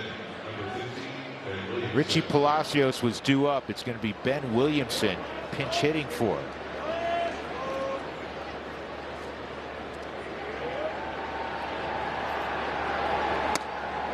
First pitch in there for a strike. That's what you want to see, first pitch strike. And for Mashinsky last year, he spent the entire year at AAA Columbus. Had a good year. Couple saves, bunch of strikeouts.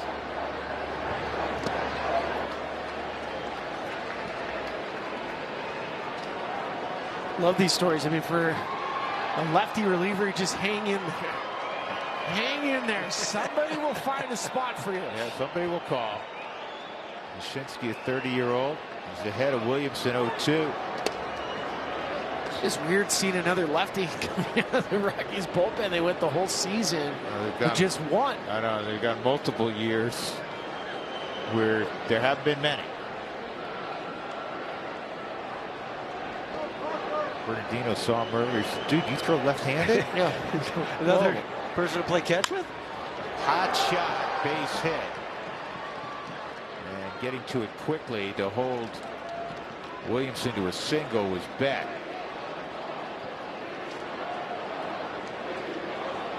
That'll bring up Taylor Walls, switch hitter in from the right side.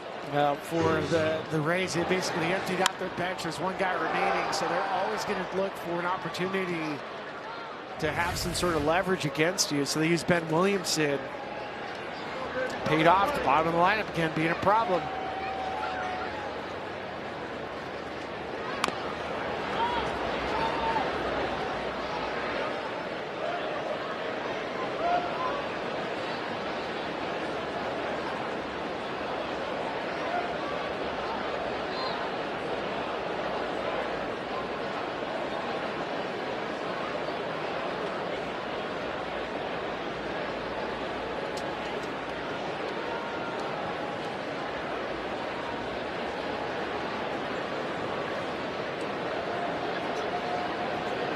I know Taylor Walls just showed bunt. I would expect him to do it again.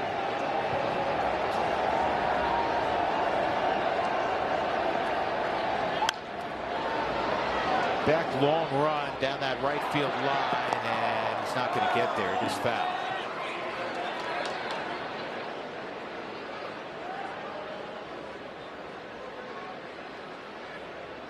Shinsky in AAA Albuquerque, I mean, the numbers he put up in 48 innings, low whip, 3.38 ERA, that's great. Makes him Sandy Koufax. Pretty much. ERA under 5 at the PCL.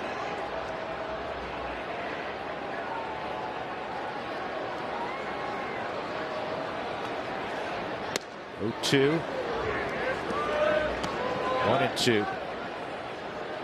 Yandy Diaz on deck.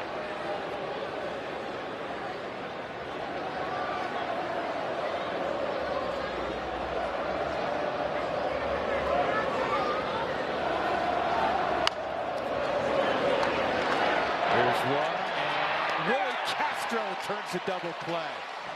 Fast hands, Jeff Houston, and he's got a cannon. Well, you had to with Walsh getting down the line. That was kind of a semi-Baltimore chop, right? Another one high. But then notice how Kyle is setting up for this throw right here. He's already setting up for the throw. He doesn't wait for it to come to him. He goes to meet the ball. Same thing with Willie, and then, yeah, it helps to have that big, strong arm. 95 double plays Rockies have turned on the year. And how quick was the transfer? He almost looked like he was a gunslinger. I remember, like Omar Vizquel, sometimes it would be like, did that ball even go into the glove? And that was kind of the way it was with Willie there. It's like billiards, just redirecting. Yes. 2-0 on Diaz. Yandy robbed of extra bases, leading off the ball game on a nice running, leaping catch by Carrick. 2 strikeouts after that against Gabriel Hughes, who's on the plus side, looking for his first victory of his young career.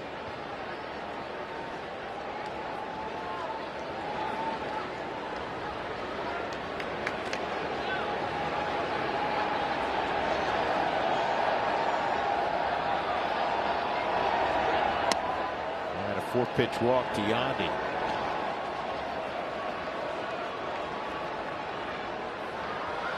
I never like 2-out walks, but at least if you're going to walk somebody, you now have a left-on-left matchup with Jonathan Aranda.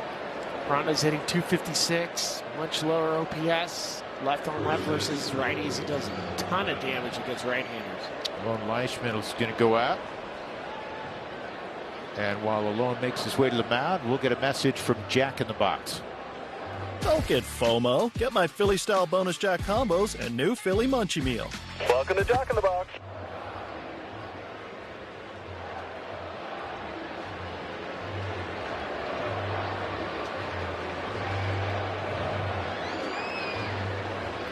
You know what always makes me laugh? Some of your stories from the past, Billy, but one of them was, you always got to be party to this, but Spilly one time said, you know what I really didn't like about playing the outfield? I never got to be in one of those little mountains. Yes. Well, I told you when I was in Japan, I was looking forward to it because I was playing first. Right? Playing first, I had no idea what the heck was being said. I was like, well, so you finally got into one of those meetings, and you were once again oblivious to what was going on. What are they saying? Here's the first pitch to Aranda. That's in there. Well, maybe sometimes with the loan, too, because how many languages does he speak? 3? 3. Right? The Hebrew is his first language, English, and Spanish. And he's learning Japanese.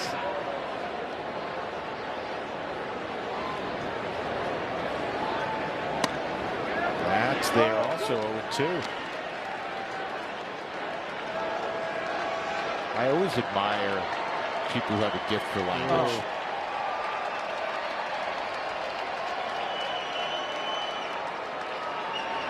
That's why I appreciate my Latin American teammates. I mean, they put work and effort into learning English, and it's not their first language. Doing interviews. Fouled off. Absolutely. I mean, I think what you said in capital letters, man. I've been saying this for a long time, is that I wish we would spend more time learning other languages like baseball players. 5 minutes every day learning how to communicate in Spanish.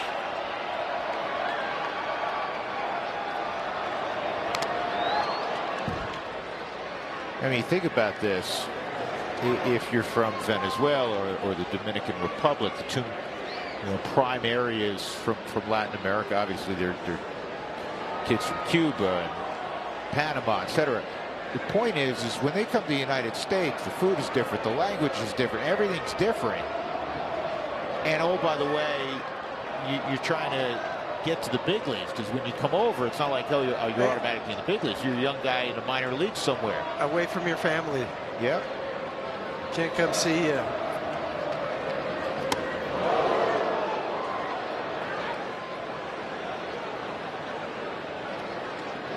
I know it was eye-opening for me when I started coaching and I went over there. I was like, okay, I get it now, but I wish I would have understood it 10 years ago, 12 years ago when I first started. Well, it's never too late. No, correct. Here's the 1-2. I mean, it was something that I had brought up to the union and Major League Baseball, the players' alumni, saying to create the program that makes it, doesn't have to be mandatory, but optional every day. We're teaching guys how to speak. It's because it goes a long way.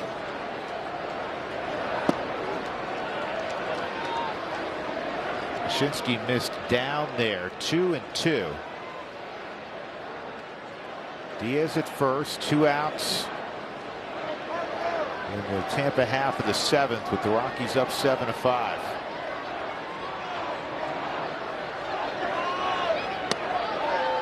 Curveball misses inside, 3-2.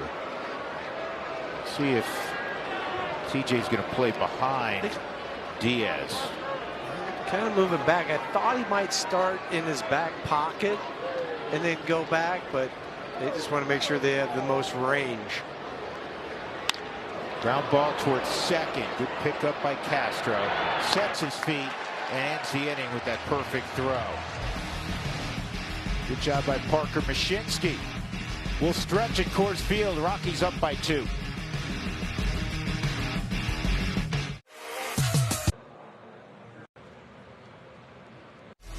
This copyrighted telecast is presented by authority of the Colorado Rockies and may not be reproduced or retransmitted in any form.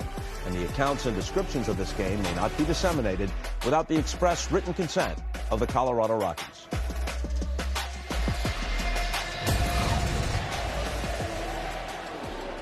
Rockies 7, Rays 5. Rockies looking to add on here in the bottom of the 7th inning. Ezequiel Tovar, probably the best or lengthiest overall at bat of the game, as you see Ben Williamson stays in at second base.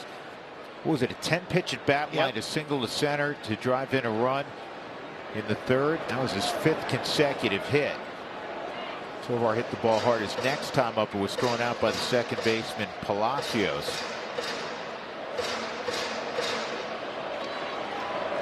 Legumina, second inning of work. He had a 1-2-3 inning. Tovar, McCarthy, Carrig. Legumina out of Gonzaga. Got a couple good Gonzaga fans in attendance. Saw him down the right field line.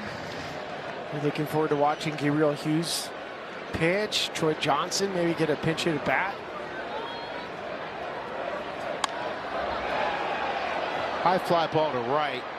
Ryan Valade's first opportunity.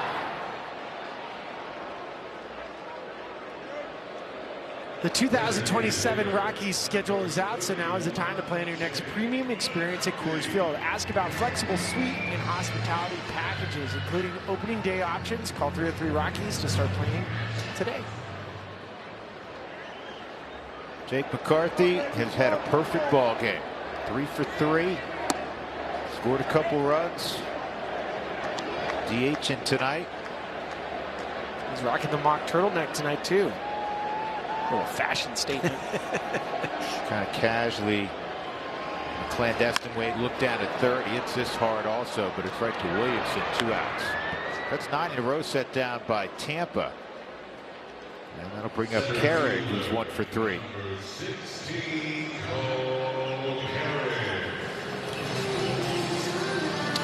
Well, once again, everybody's getting tacos tomorrow. The Rockies have hit that magic number of 7. Don't forget to go to your participating Taco Bell location tomorrow between 4 and 6 to get your Rockies taco special. Liv Moss at Taco Bell. Spilly apologizes. He cannot be there in person. No, but he brought some today. Not for you. No, not for you either. Nope. Selfish Spilly. Chief Taco Officer, I guess. Hey, today was Chief Burrito Officer. Okay. 1-0 on Cole. I did have a couple of people ask me today to sign a baseball with Chief Taco Officer. I don't know how to spell chief, so I just put CTO. Is it EIF or IEF? I can't do it. Before you. Why don't you do like the commercial and just spell it CHEF and go oops? I think I put the chef I before E except after C. He didn't get that in elementary school in Santa Barbara. He was surfing. 3-1. Where's little Spilly today? He's riding waves. Tatum. Tatum's been golfing lately. He's finding a little love with the Lynx. Oh, good for Tatum. That's awesome. 3-1's fouled off. 3-2.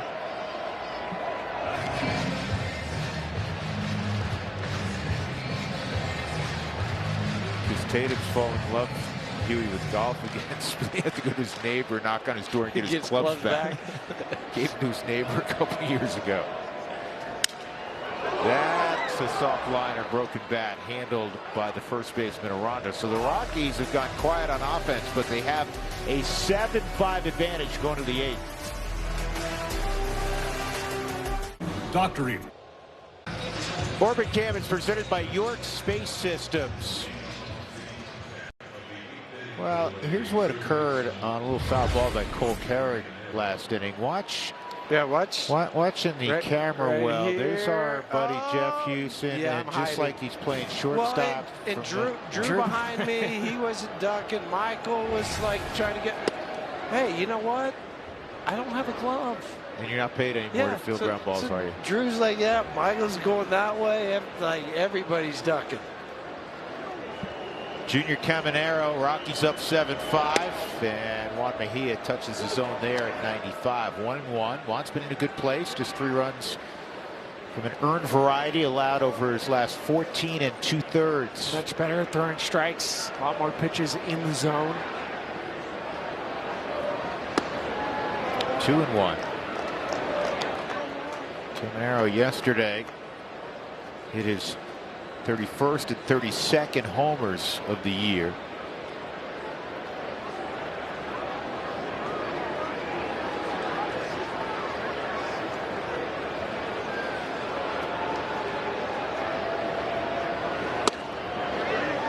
Two and two. He's talking about guys who hit it hard, and you can have a hard hit, a hard hit rate that's really high, but for me it's percentages of swings that produce that. There's a lot of guys swing and miss a lot, but when they connect, this guy hits a ton of things hard. That wasn't one of them, but it turns into a base hit. With that kind of peculiar hop, and it eluded the dive of T.J. Rumfield. Mejia gets in the kitchen, and Junior Caminero breaks some dishes, but for Caminero, he ends up, because he's so strong, and just the way the defense is set up, find some grass in right field. Well, because it was in the kitchen so much, it has a different spin. So that's what happened when TJ went to dive for it. The spin caused it to get away from him. Liam Hicks playing his first game in a Tampa uniform. Came from Miami at the trade deadline. Outstanding offensive catcher. And he's not disappointed in his debut. He had a grand slam To give it the time, the Rays a 5-1 lead in the third. He also has a double. 1-1.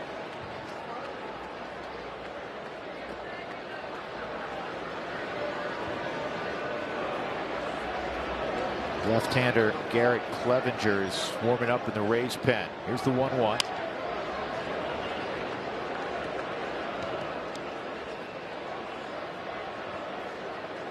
It was one of the things that Tampa Bay Rays had on their wish list, was to try to find left-handed power that still meets some of the criteria, which is no punch and take a walk, that fits their lineup. And Liam's perfect for it.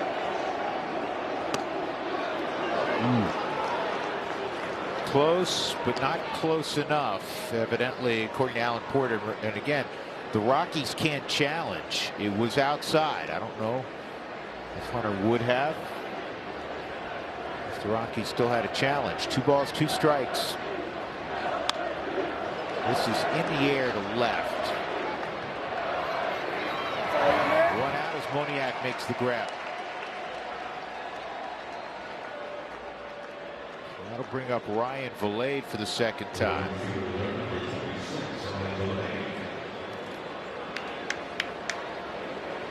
Valade was a second-round pick out of Stillwater, Oklahoma. Knows the Holiday family well. And got to the big leagues for 7 plate appearances with the Rockies. Ground ball, foul. Did not have a hit in a Rockies uniform, and then the real baseball journey began. Started bouncing around. Like I said, with Tampa, he found a home with Tampa Bay. Tampa Bay Rays fans will get mad if you just call it Tampa. I've learned that the hard way. I call it Tampa Bay.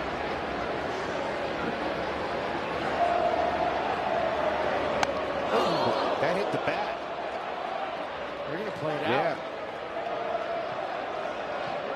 Yeah. And so Valade is out, and that was a smart play by Junior Caminero. It looks like he got the butt of the got bat. the knob of the bat, right? Yeah, and it also got his hand, so it got both, but it ends up hitting the knob first.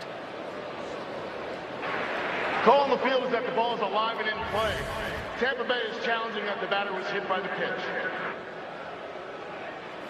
That's automatic. I mean, Kevin Cash has to do that. This call under review is presented by Dial Pad. I don't disagree with Ryan Valade that he got hit by the pitch, but I think it hit the bat first. When from an audio standpoint, it sounded like it hit the knob.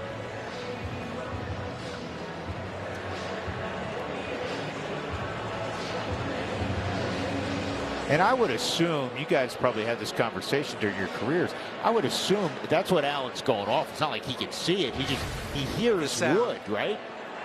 Absolutely. The sound is different hitting the end of the bat than it would be your hand.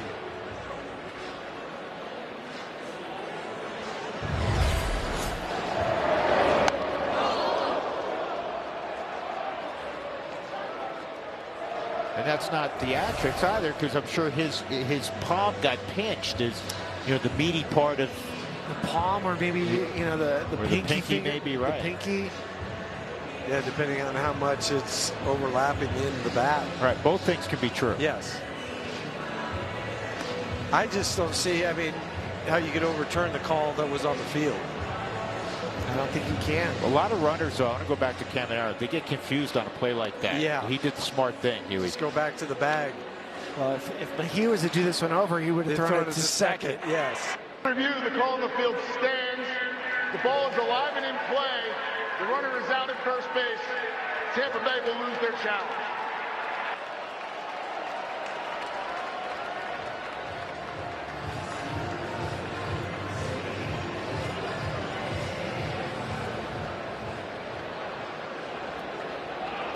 Is that the type of play, because it is unusual, that you go over in spring training, Huey? Do you recall really. No. ever doing that? No. But from both an offensive and defensive standpoint. It would make sense just to have that refresher course for sure. but because his play is so wacky, because the hitter is backing off like he got hit by the pitch, so it just kind of throws everybody like, okay, what just happened? Here's a play over. He's not sure what to do. He's looking in. He was like, I guess I'll just throw to first. But if you go back just for a second, look what Tovar did. Tovar was breaking towards the bag, so he wasn't anticipating that ball going to second base. I mean, that just shows you his awareness. Yeah, and if you really want to get to like a PhD level of thinking, TJ could have come off the bag, caught the ball, yes. But then again, and then thrown to Tovey, and then just gone back to the bag. Right, but again, so much is happening in a short amount of time. Chandler Simpson, and clearly a foul ball. 0-1. So it's an odd thing looking in the scorebook. Caminero has a single. He's still at first, despite the fact that 2 doors down, a guy hit a ground ball.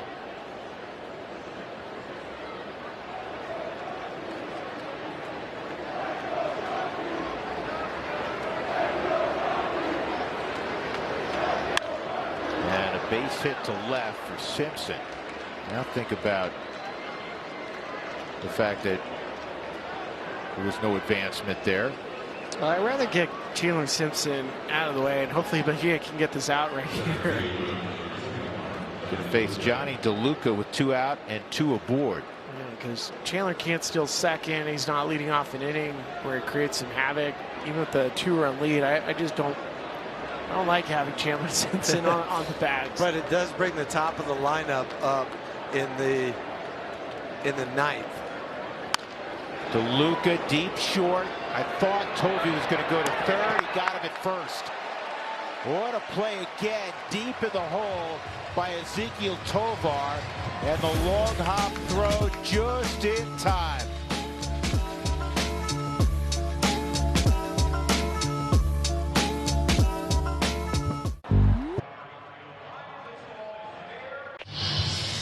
Looking for the best value on Rockies baseball this August? Visit your local Rockies dugout store for the newest gear and ask about this month's exclusive ticket offers. Only available at Rockies dugout store location.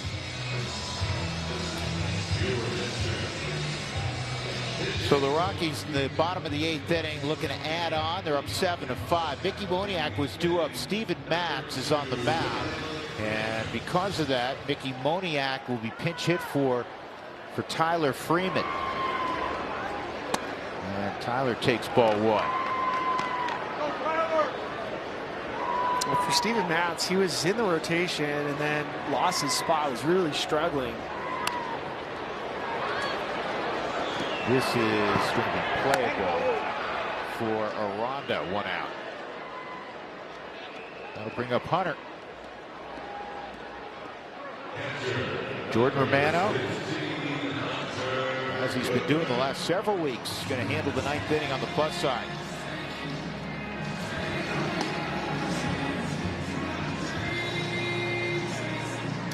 It's like it's been forever since Hunter Goodman has trotted around the bags. I see what you're doing. I like it.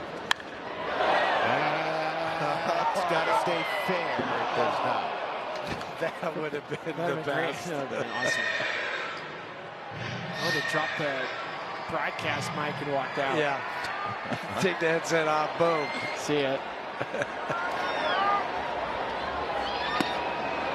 Doug just handed me an interesting note that I'm going to share with all of you, because it is interesting. Goody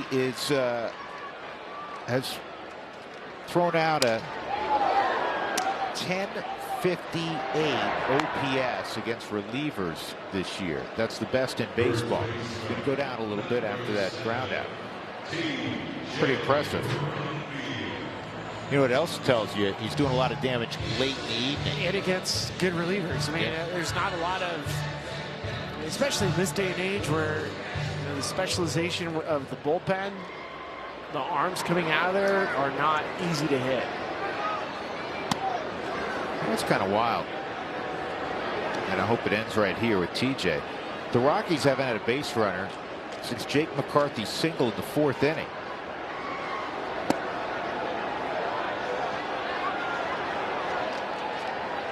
12 in a row set down by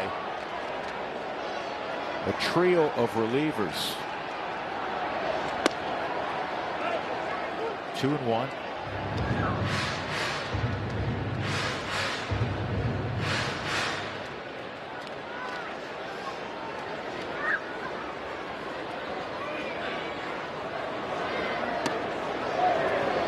Changed his arm slot. That was interesting.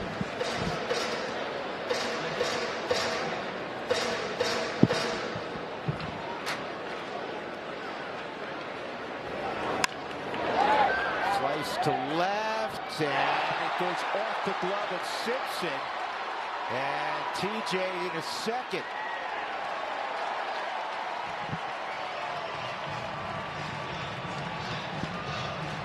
Chandler Simpson almost made a great play off TJ Rutfield. It's nice to see that the Rockies getting a base runner on. And I know you spent a little time talking to Corey Dickerson, Drew. Chandler Simpson has been his apprentice in left field, and he's had some great numbers defensively. 6 defensive run saves, 7 outs above average. A double with 2 outs. Karros fouls it off his foot. Well, going back to the former Rocky, and what a hitter Corey Dickerson was. What a tremendous career Dickie had. And he said whenever he talks to Chandler Simpson, he said he's like a sponge. And he takes coaching not only so well, he remembers everything. And he'll see him like corner of a field off by himself, pantomiming whatever it was that was taught or given to him. His talent is in his legs, but he's become, as you said, a really good left fielder. There's Corey. And Corey, he really reestablished himself as a defender in Pittsburgh. Won a Gold Glove. He won a Gold Glove there.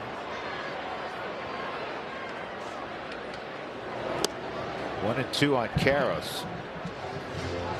And he was really impacted by a coach in Pittsburgh that got the most out of him. So a lot of what Corey Dickerson teaches to these outfielders is what Corey learned in Pittsburgh. Called strike 3. That's going to end the Rockies' half of the 8th. So Rumfield left at second. We'll go to the 9th. 8, 9, and 1 coming for Tampa. Jordan Romano will try to close it out.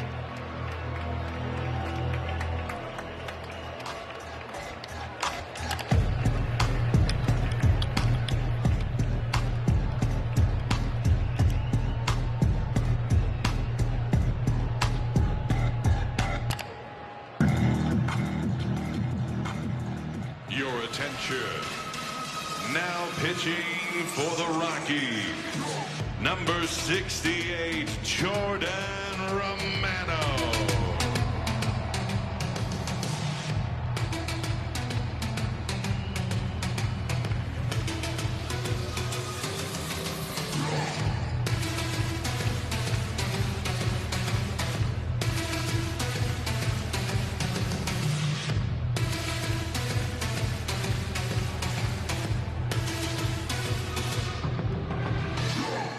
The adrenaline rush of handling the 9th inning on the plus side.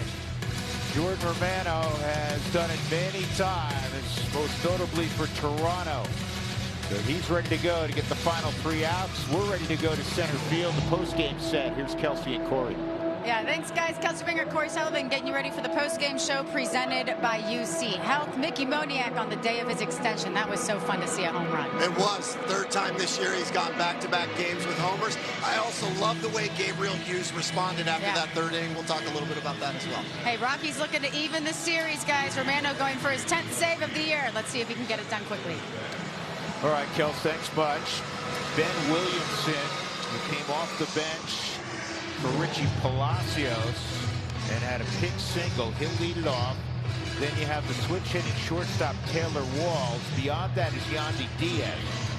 The guy you definitely don't want to see is Junior Caminero. No, don't want to see him at all. So Freeman is in right. Beck goes from right to left.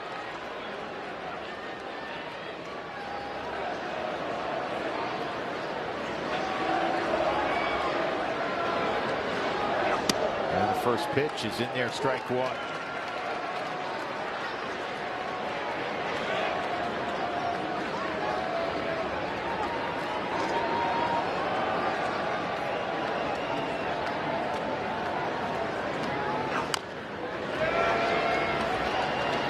Jordan ahead, 2 strikes.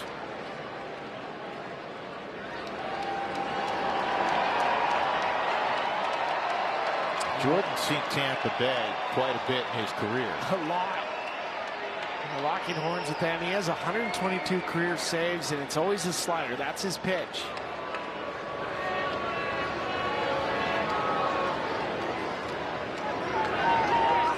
Oh, 2, he got in the chase on a high heater. 1 down in the 9th for Romano. For Romano, every hitter knows that the slider is his best pitch, so he elevates fastball, the AutoNation Subaru pitch cast way out of the zone. And that's what happens when you're looking for something else. That was eye high.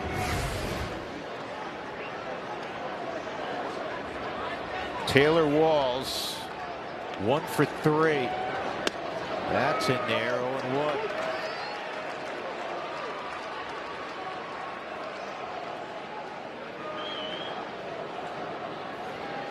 12 career saves against Tampa Bay for Romano.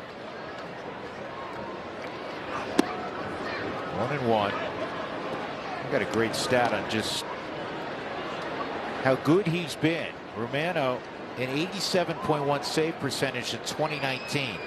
122 for 140. That's the second best in baseball the last 7 years.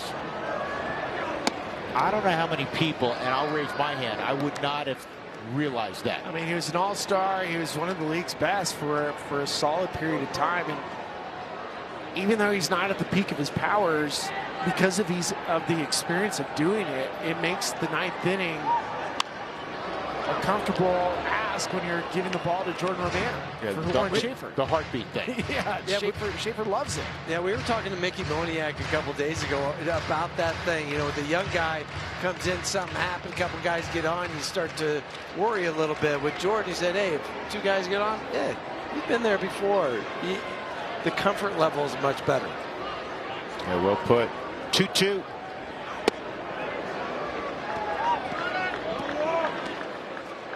Kind of have to have a mindset for this 9th inning. I mean, I know people say this all the time. It's just 3 outs. The last 3 outs of a major league game are completely different.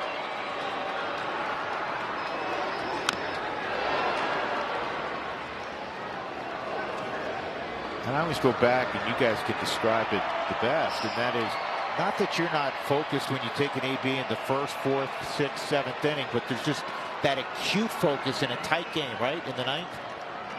Well, it's fun because you know it's man against man. Let's go.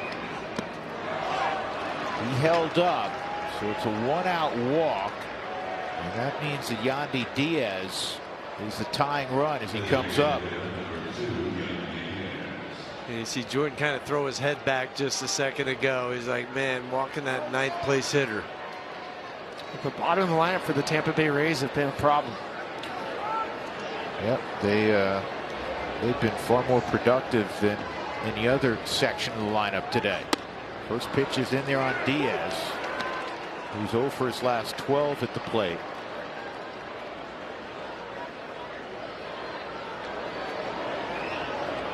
Double play candidate, though. Speed not one of his fortes. Runner going, and Walls swung on and missed. And so Walls swipes the bag. That double play is no longer in order. Smart time to steal a bag, especially with the high leg kick from Jordan Romano. That's the 17th stolen base of the year for Taylor Walls. 0-2 on Diaz. Middle of the diamond. Castro doesn't have a play. Backdoor throw. Will not get Walls. Walls a heady player. He knew he couldn't round. Probably got help from his third base coach Brady Williams as well. 1st and 3rd with 1 out. Castro saved a run. Yeah, it's been a couple of choppers to the infield, but again, it shows you what the Rays do. They put the ball in play. take their chances, and now you got some problems because you have Jonathan Aranda who can run into one, especially with the damage he's done against righties, and then you have Junior Caminero on deck. Aranda walked in a run in the third, 0 for 3 otherwise.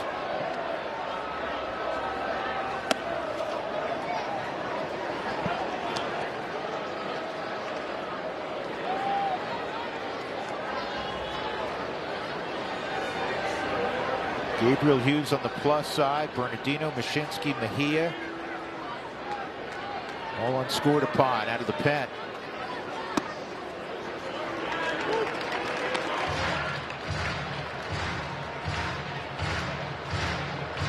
This is just kind of what you were talking about, Spilly, what Chase said. I mean, a little traffic now, but he's not going to panic. No. He's been there, done that. Runner going. And no throw. And because of that big leg kick, Huey, Tampa Bay's taking advantage. Their deficit running, and now you have the tying run at second. And you understand it from Walls, who stole his 17th, but for Diaz, that's just his 3rd stolen base of the year. Yeah, you don't expect Diaz to go. So more pressure on Romano. And this is going to find its way into left center field. Diaz is going to get a green light. Here's the throw by Beck. It's offline. And it's a tie ball game. As Aranda goes to second. That ball's got to go to second.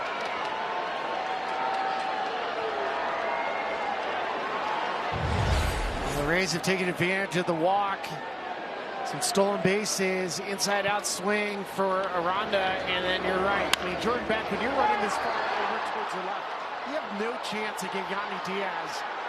And that throw, if it goes directly to second base, Aranda's hung out to dry. Now you got to deal with Caminero. In there for a strike. Well, it will not be the first major league victory for Gabriel Hughes.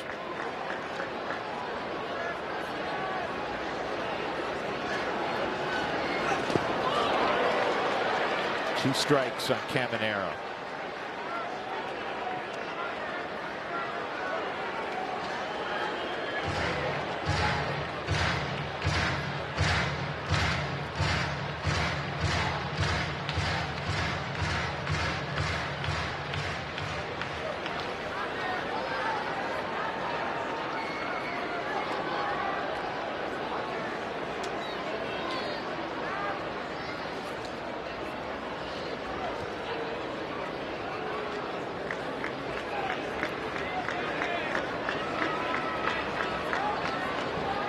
Either ball hit hard, but the walk's the one that kills you. The walk to Walls.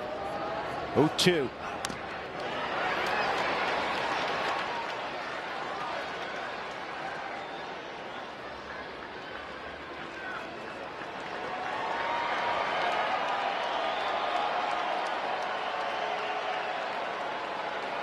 Alvarez, Contreras, and then Caminero in OPS in the American League.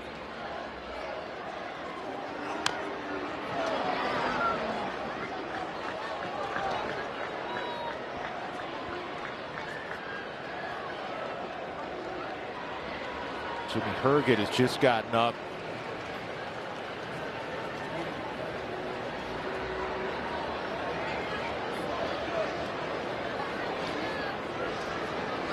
Got it. That's out number 2. But you're not out of the woods because Liam Hittens is coming up. There's a slider. Came out of the hand nice. The Rockies don't want to take on Liam Hicks. They'd rather face Ryan Vilade, so they're going to potentially walk Liam Hicks. And go right on right with Vilade.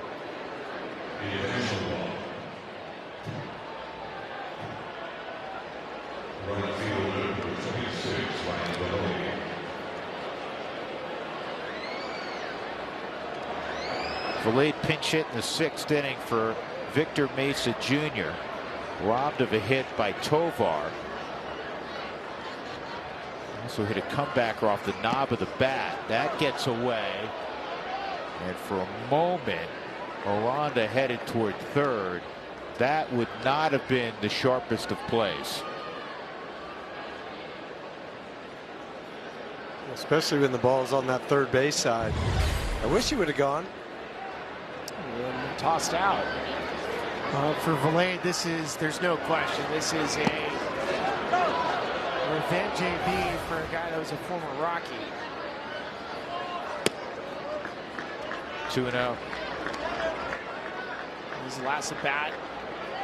Grounded out to Wamahia. Thought he got hit by a pitch.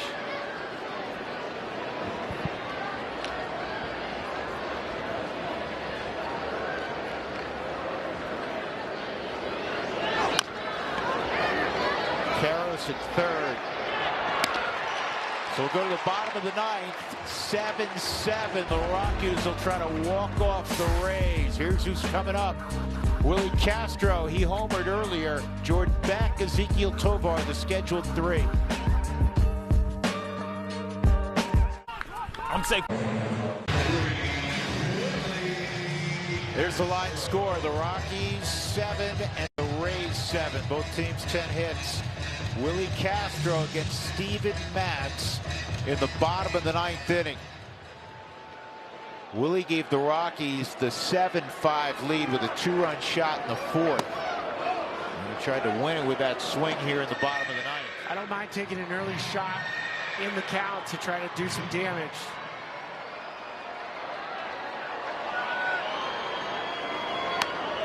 Tries to bunt, it's got to hit the ground. It did not. Caminero got it in the air. If it hits the ground, Huey, it's a hit. It would have checked up just like a shot up onto the green, but it didn't. Caminero came in charging hard. See how he was even backing up some and then had the quick change of direction to come in and catch it and slide. Well, Kevin Cash is going to bring in his closer, I believe, Brian Baker. Excuse me, it was going to be Kevin Kelly, one of his setup men. We saw him last night for one pitch. Back in a moment. At Tallgrass.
Troy Johnston is going to pinch hit for Jordan Beck with Kevin Kelly in the ballgame now out of the Tampa pen.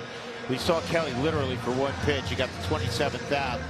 You got TJ Rumfield, who's pinch hitting a fly ball to left field. Yeah, for Kelly, he's a really interesting pitcher in that he has great extension, throws from a really low arm slot. It's at 1 degree. He'll throw the fastball. He's got a sinking fastball, changeup, a sweeper, occasional four seam. He'll upshoot at the top of the zone. Ground ball rate against Kevin Kelly this year, 60%.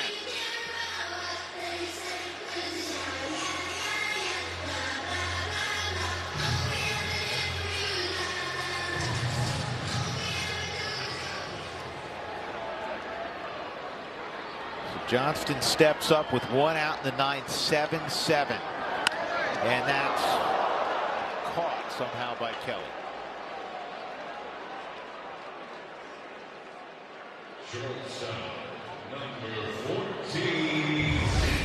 For Troy, he just lines it right back up the middle. And Kevin Kelly found it.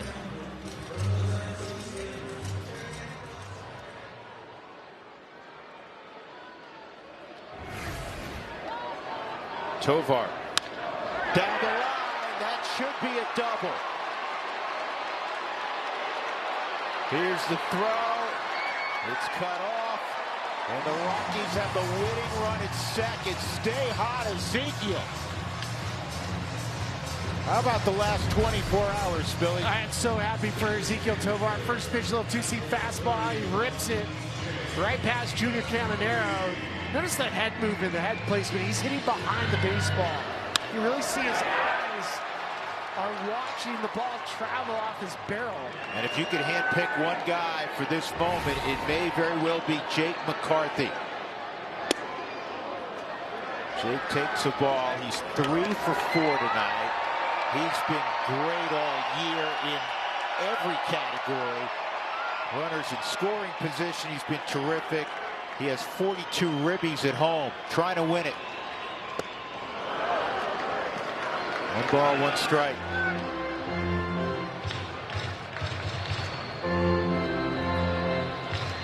That last pitch was a neutralizer. That's a changeup that Kelly will throw.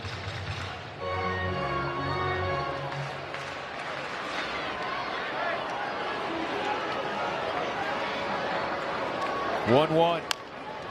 Tap back to the mound. And we'll go extra innings.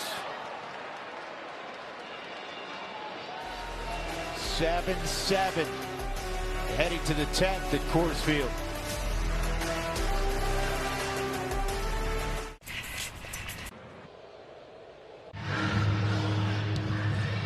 Extra frames, 7-7. The Rockies 2-4 in extra innings. Tampa Bay is 5-4. Jimmy Herget in the top of the 10th. Ryan Vilade will be the ghost runner as he and Tovar reacquaint themselves. Jimmy Herget will face Chandler Simpson. So right out of the gate, a ton of pressure because of Simpson's ability to bunt. Exactly. Swinging, sort of. Check swing, foul ball.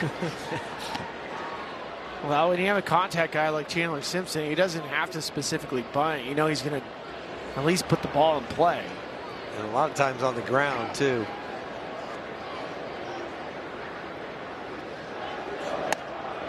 He has a minus 1.5 launch angle. He is the only player qualified in Major League Baseball that has a negative launch angle. Johnston, who pinch hit for Beck in left field.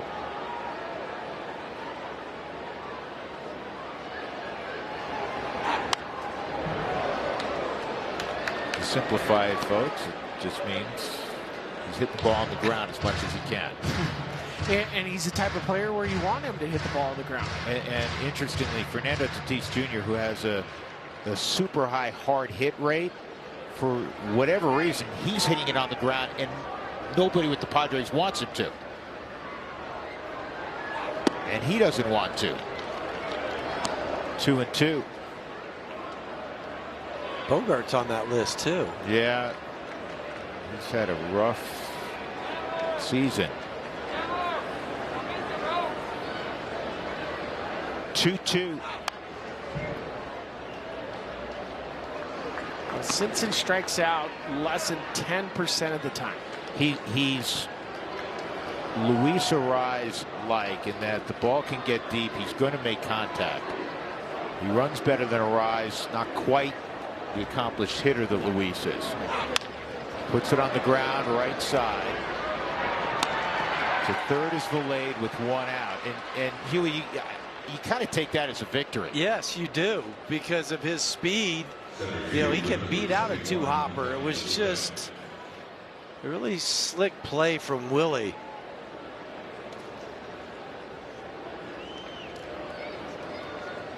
Infield comes in. Johnny DeLuca at the plate. He's 0 for 2. He's twice made the mistake of hitting it toward Tovar. That's a strike.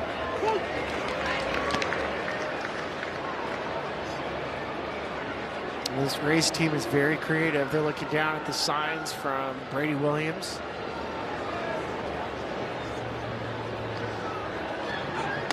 That's a strike. 0-2. Now you can hunt that punch out with the slider. Yeah, that's where you see Jimmy sometimes will drop down.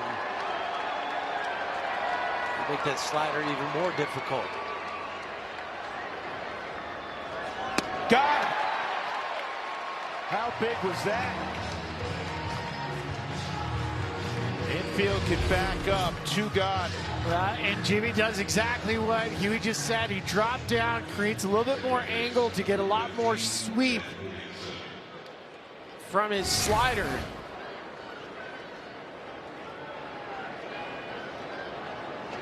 Ben Williamson at the plate.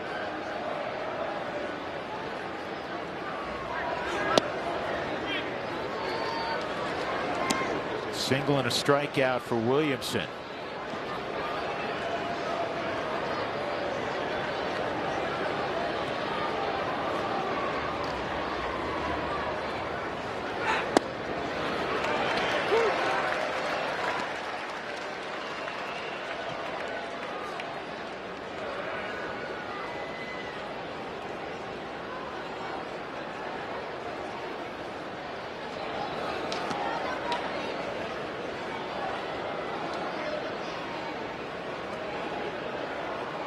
Seven, top of 10. 2 outs for late at third. 1-1 on Ben Williamson. 1-2.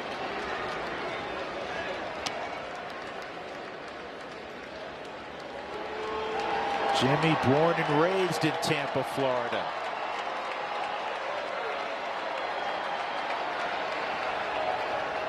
Went to Thomas Jefferson High School in Tampa. Here's the 1-2.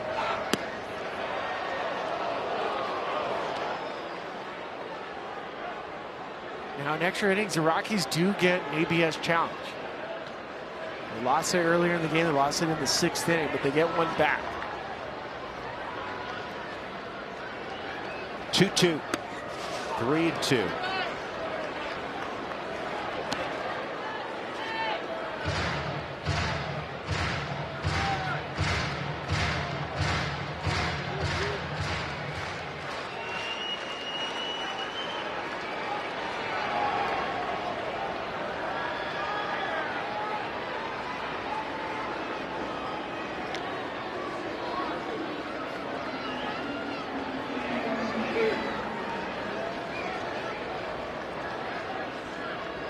Three-two. Got it. What a job by the Tampa native, Jimmy Herget. He puts up a 0 at the top of the 10th. The Rockies can win it when we come back. Cole Carrick will lead it off.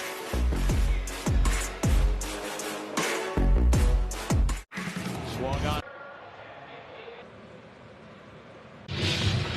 Well, on paper, the Rockies could not be set up any better for a walk-off here in the bottom of the 10th. You have the Blazer at second and McCarthy. You got a guy who can bunt and carry, and then in the hole is a guy who puts the ball in play, and Freeman, if you can get him to third, talking about McCarthy. Yeah, and then you get to see what the Rays are going to do. If they're going to load the bases, how they're going to try to attack the Rockies. They're going to walk Cole Carrick, so there's step number 1. So they're going to walk Carrick. And you're going to get a bunt from Freeman. Hopefully he gets it down. That's what the Rays are trying to see is, let's see how you execute. Well, then if he gets it down, you get the guys over, then they'd walk Hunter, then it would come up to TJ.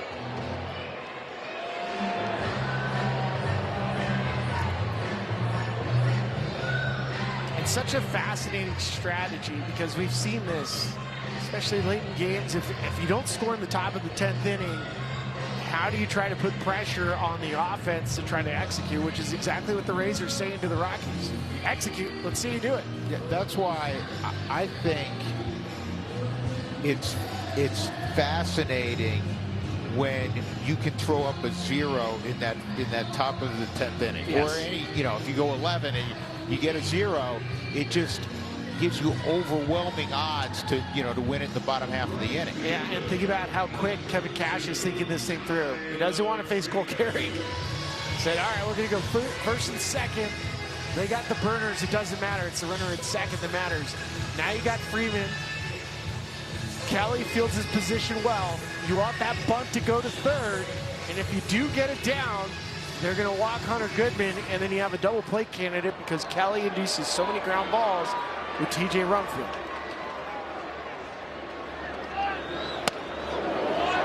You got to bunt strikes, Huey. You got it very well. You know that, and right? what you do is you set your bat at the top of the strike zone, so that makes it easier to know if it's above that, you just pull it back. If not, if it's down, you use your knees to get down. Don't reach for it. Kelly obviously trying to work up in the zone to get him to pop it up. 2-0. And I also like how quickly Tyler's getting that back. Everybody in the ballpark in the world knows that he's bunting. So don't hide it. Yeah, where this could be messed up for Tampa Bay is if Kelly walks Tyler Freeman.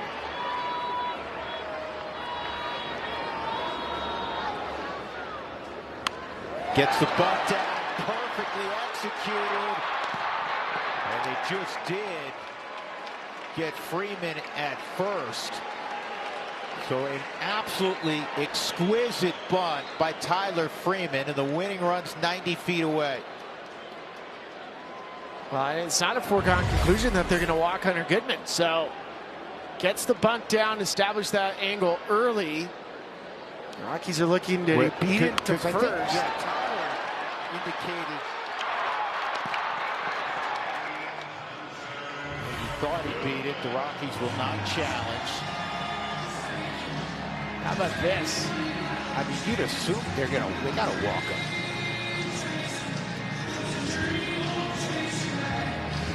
They're going to go to their pen.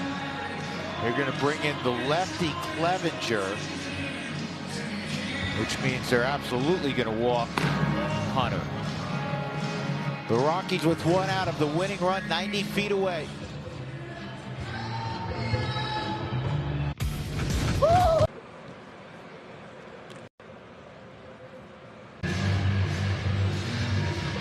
Well, this is interesting for me. Hunter Goodman, it is not a foregone conclusion that the Rays are going to walk Hunter Goodman with lefty Garrett Clevenger. The reason why, Clevenger has reverse splits against righties this year.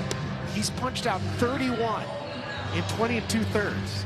Righties are hitting 192. Lefties are hitting 256. They might take a shot. And we don't know what's going to happen yet. But the counter to that would be the old thing that's been around for 100+ years is, who do you want to beat you? Now, Hunter Goodman's a 2-time All-Star. He's sitting there with 33 homers. I'm telling you, it's not saying that he isn't going to walk, but they're going to take a shot at getting Hunter Goodman out. Hunter Goodman does have a punch out in him. Garrett Clevenger can punch out righties, and they're going to draw the infield in. The outfield's not shallow, interestingly.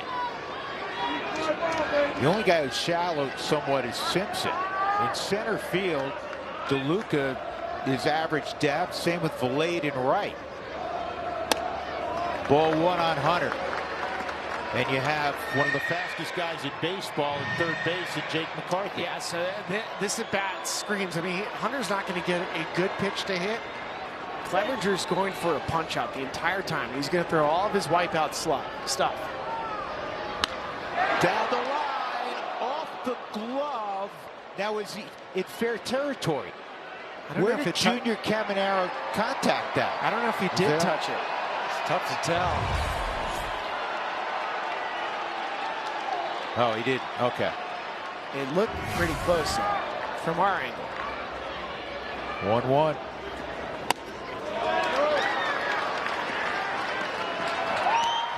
That pitch for me, after he roped the previous pitch, Clevenger missed by 6 feet. Yeah. 2-1. In the air to shallow right. And Valade will get there. McCarthy will not come down the line. Well, so far the strategy pays off, as Hunter could not get it deep enough for even Jake McCarthy. For Hunter, he knew off the bat he did not get enough barrel to it. Frustrating at bat, especially given the circumstance. You know, you're thinking to yourself, there's no way they're going to face me. No, they want to face you. And now TJ. 2 outs.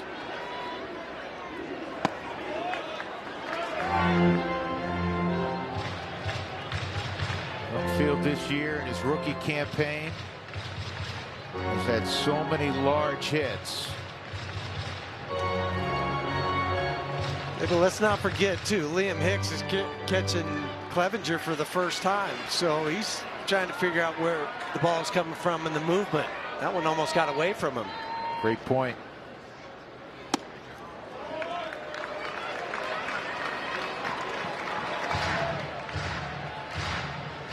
Two 2-0 on Rumfield.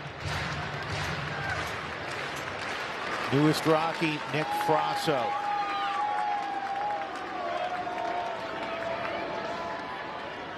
To left, Simpson makes the catch. Wow. The Rockies had one heck of an opportunity and could not get it done in the 10th, so we moved to the 11th.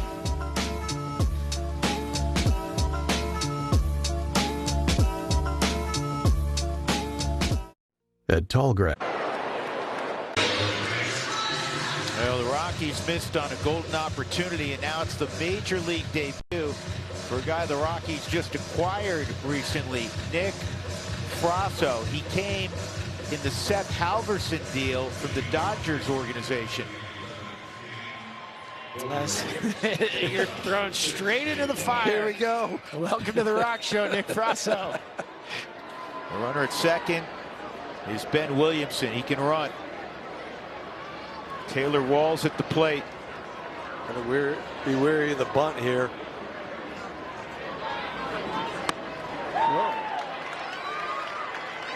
This big league pitch, 96, swung on and missed. Well, they were telling us there's a lot of arms, legs, crossfire, and velocity with Frasso, and that's exactly what we saw at the first pitch.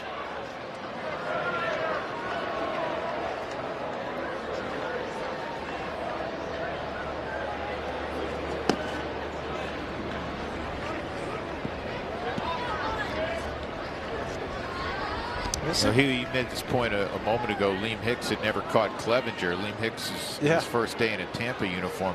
I don't know if Hunter has caught a bullpen. Probably not a Frasso. Nope. I would doubt it. There's the bunt attempt. It's a pretty good one. Frasso's got to go to first. Thank you for being 6'5", TJ. How many times this year, honestly, has there been a throw where you are thankful for just that? A few.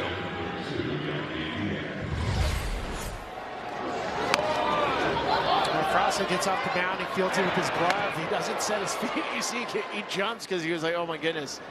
This one almost went down the right field line.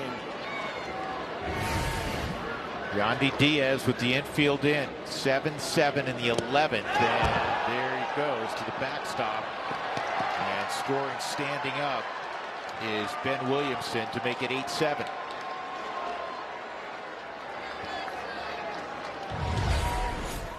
The wild pitch.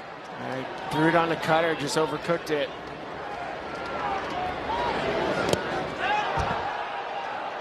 Now you just got to keep the Rays in one.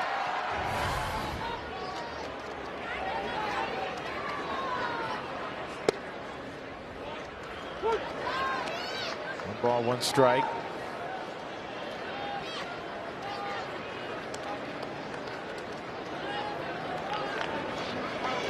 '27-year-old Nick Frasso. Originally a fourth-round pick at Toronto. Loyola Marymount in the Los Angeles area.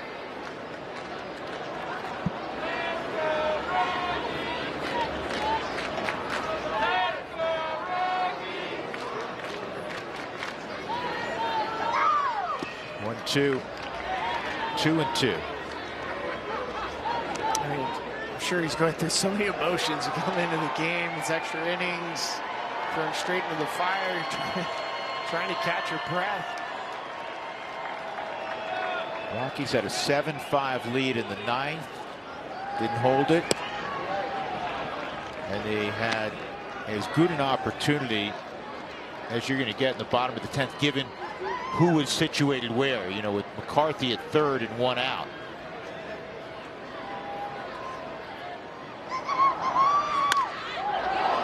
Right center field, really well hit.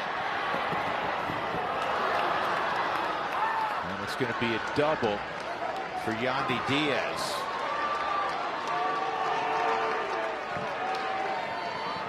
This is really where you have to limit the damage. Double for Yandy. That is his 20th double of the year. And he got a fastball, and I think he thought he clipped it right off the bat. I think you're right, Spiller. Is this the way you pose for a second? Nice job, though, out and right by Tyler Freeman to be backing up on that ball. Backing up Cole.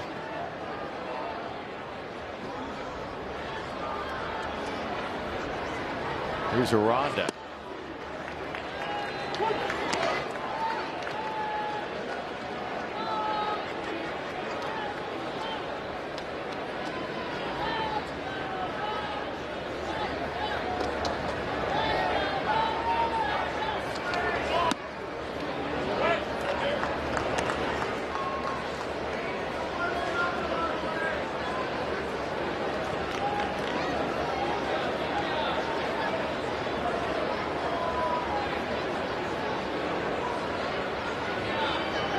One. 2-1.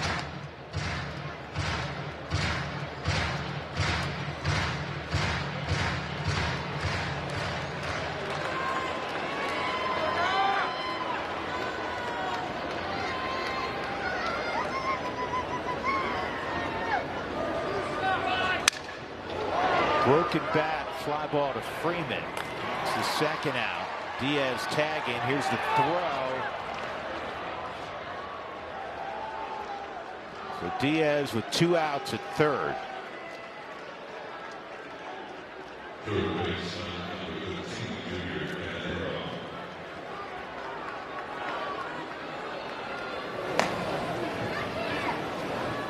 There's the outstanding closer for Tampa, Brian Baker.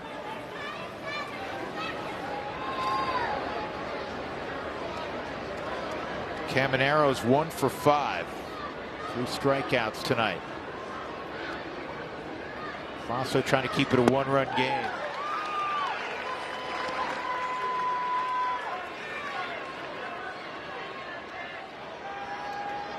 Frasso has a little bit of an advantage, just that none of these hitters have seen him pitch before.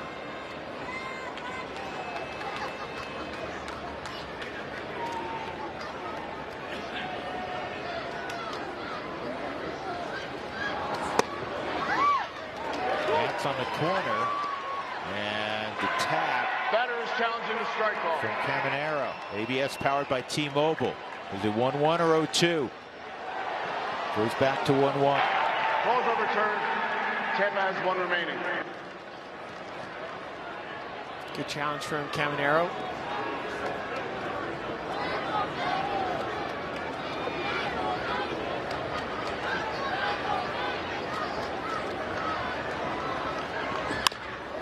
Toward the middle and on through. And that makes it a 2-run game. That's an enormous base hit. He just hit it in the right place. Just a top spin ground ball. Well, and think about this. The challenge for Caminero, he's 5 for 16. It was a huge challenge because you have him 2 strikes then.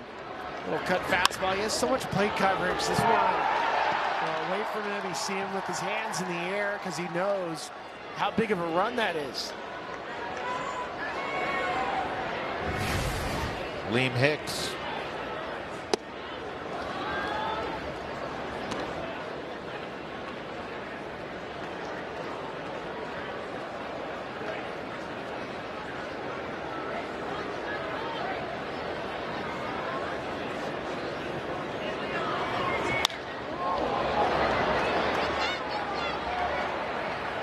Troy Johnston makes the catch. Rockies work to do at the bottom of the 11th. It's 9-7 Tampa.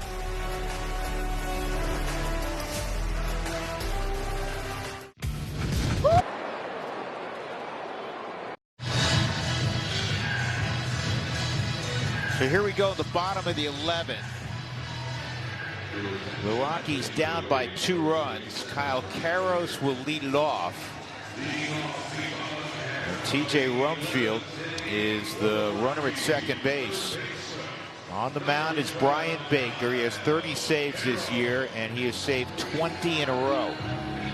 He's been in a great spot. And he's a former Rockies draft pick. Yeah, for the 11th round out of North Florida, and it's a 4-seam fastball right around 97 miles an hour, but it's his changeup. The changeup is elite.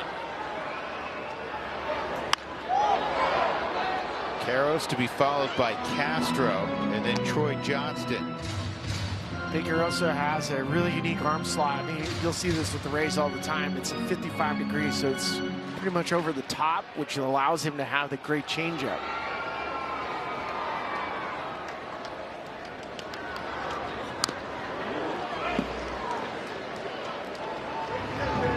Change there, it's 0-2.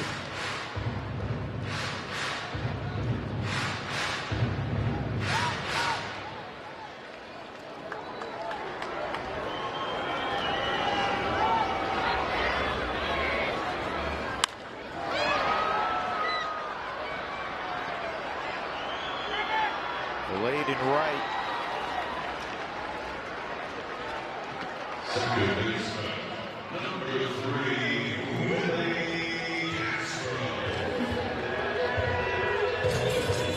If the Rockies come up on the short end of this, they're going to lament both the 9th and 10th inning. 9th, you didn't protect the 2-run lead.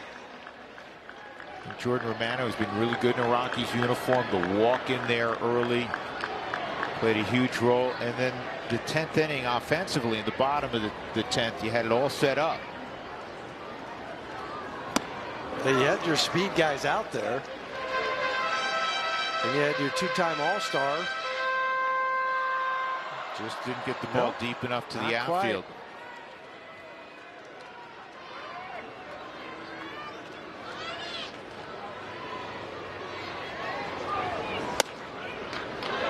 One on Willie. I look back at some of the decisions Kevin Cash made that forced the Rockies. When he avoided Colt Carrick, he challenged Hunter Goodman. He does not like, I've talked to people about this, Kevin Cash does not like to load the bases. So they had first base open with Hunter Goodman up. They challenged him with Garrett Clevenger, who has reverse splits against righties. And he did not want to walk Goodman to leave no margin for error for his reliever. And it paid off. He's one of the best in the game. He's about 40 wins away from 1,000. He's 48 years old.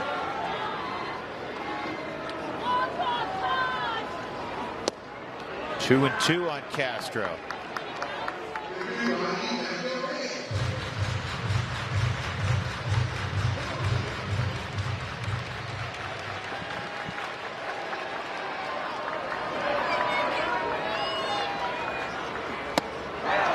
And the Rockies down to their last out. Troy Johnston coming up. Left fielder, number 20, Troy And here's the changeup we keep talking about. At 84 miles an hour on the AutoNation Subaru pitch cast out of the hand. It's elevated too.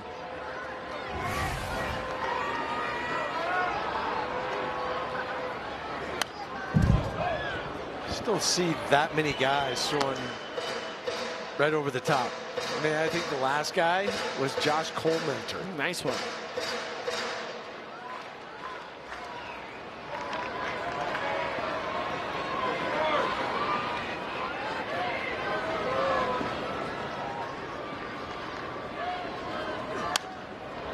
Two strikes.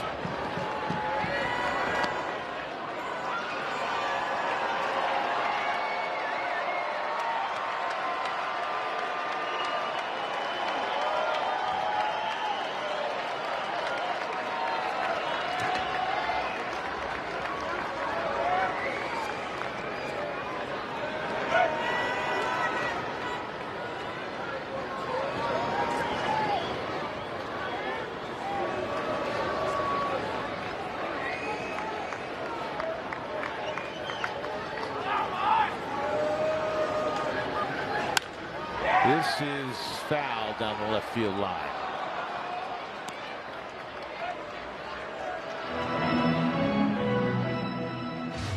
So,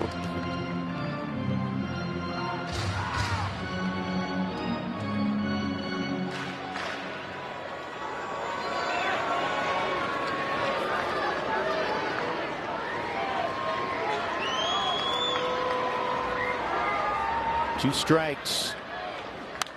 And another foul ball by TJ. It's by Troy. TJ Rumfield at second.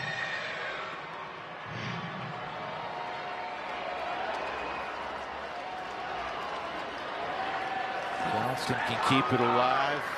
And suddenly hot Ezekiel Tovar on deck. Not going to happen, and that is a most disappointing loss for the Rockies. They fall in 11, 9-7 to the Rays. The Rockies had a 7-5 lead in the 9th inning. The Rays roll on. That's what they've been doing. They're 21 games above 500. Final score in 11. Tampa Bay 9, the Rockies 7. The postgame show presented by UC Health is next.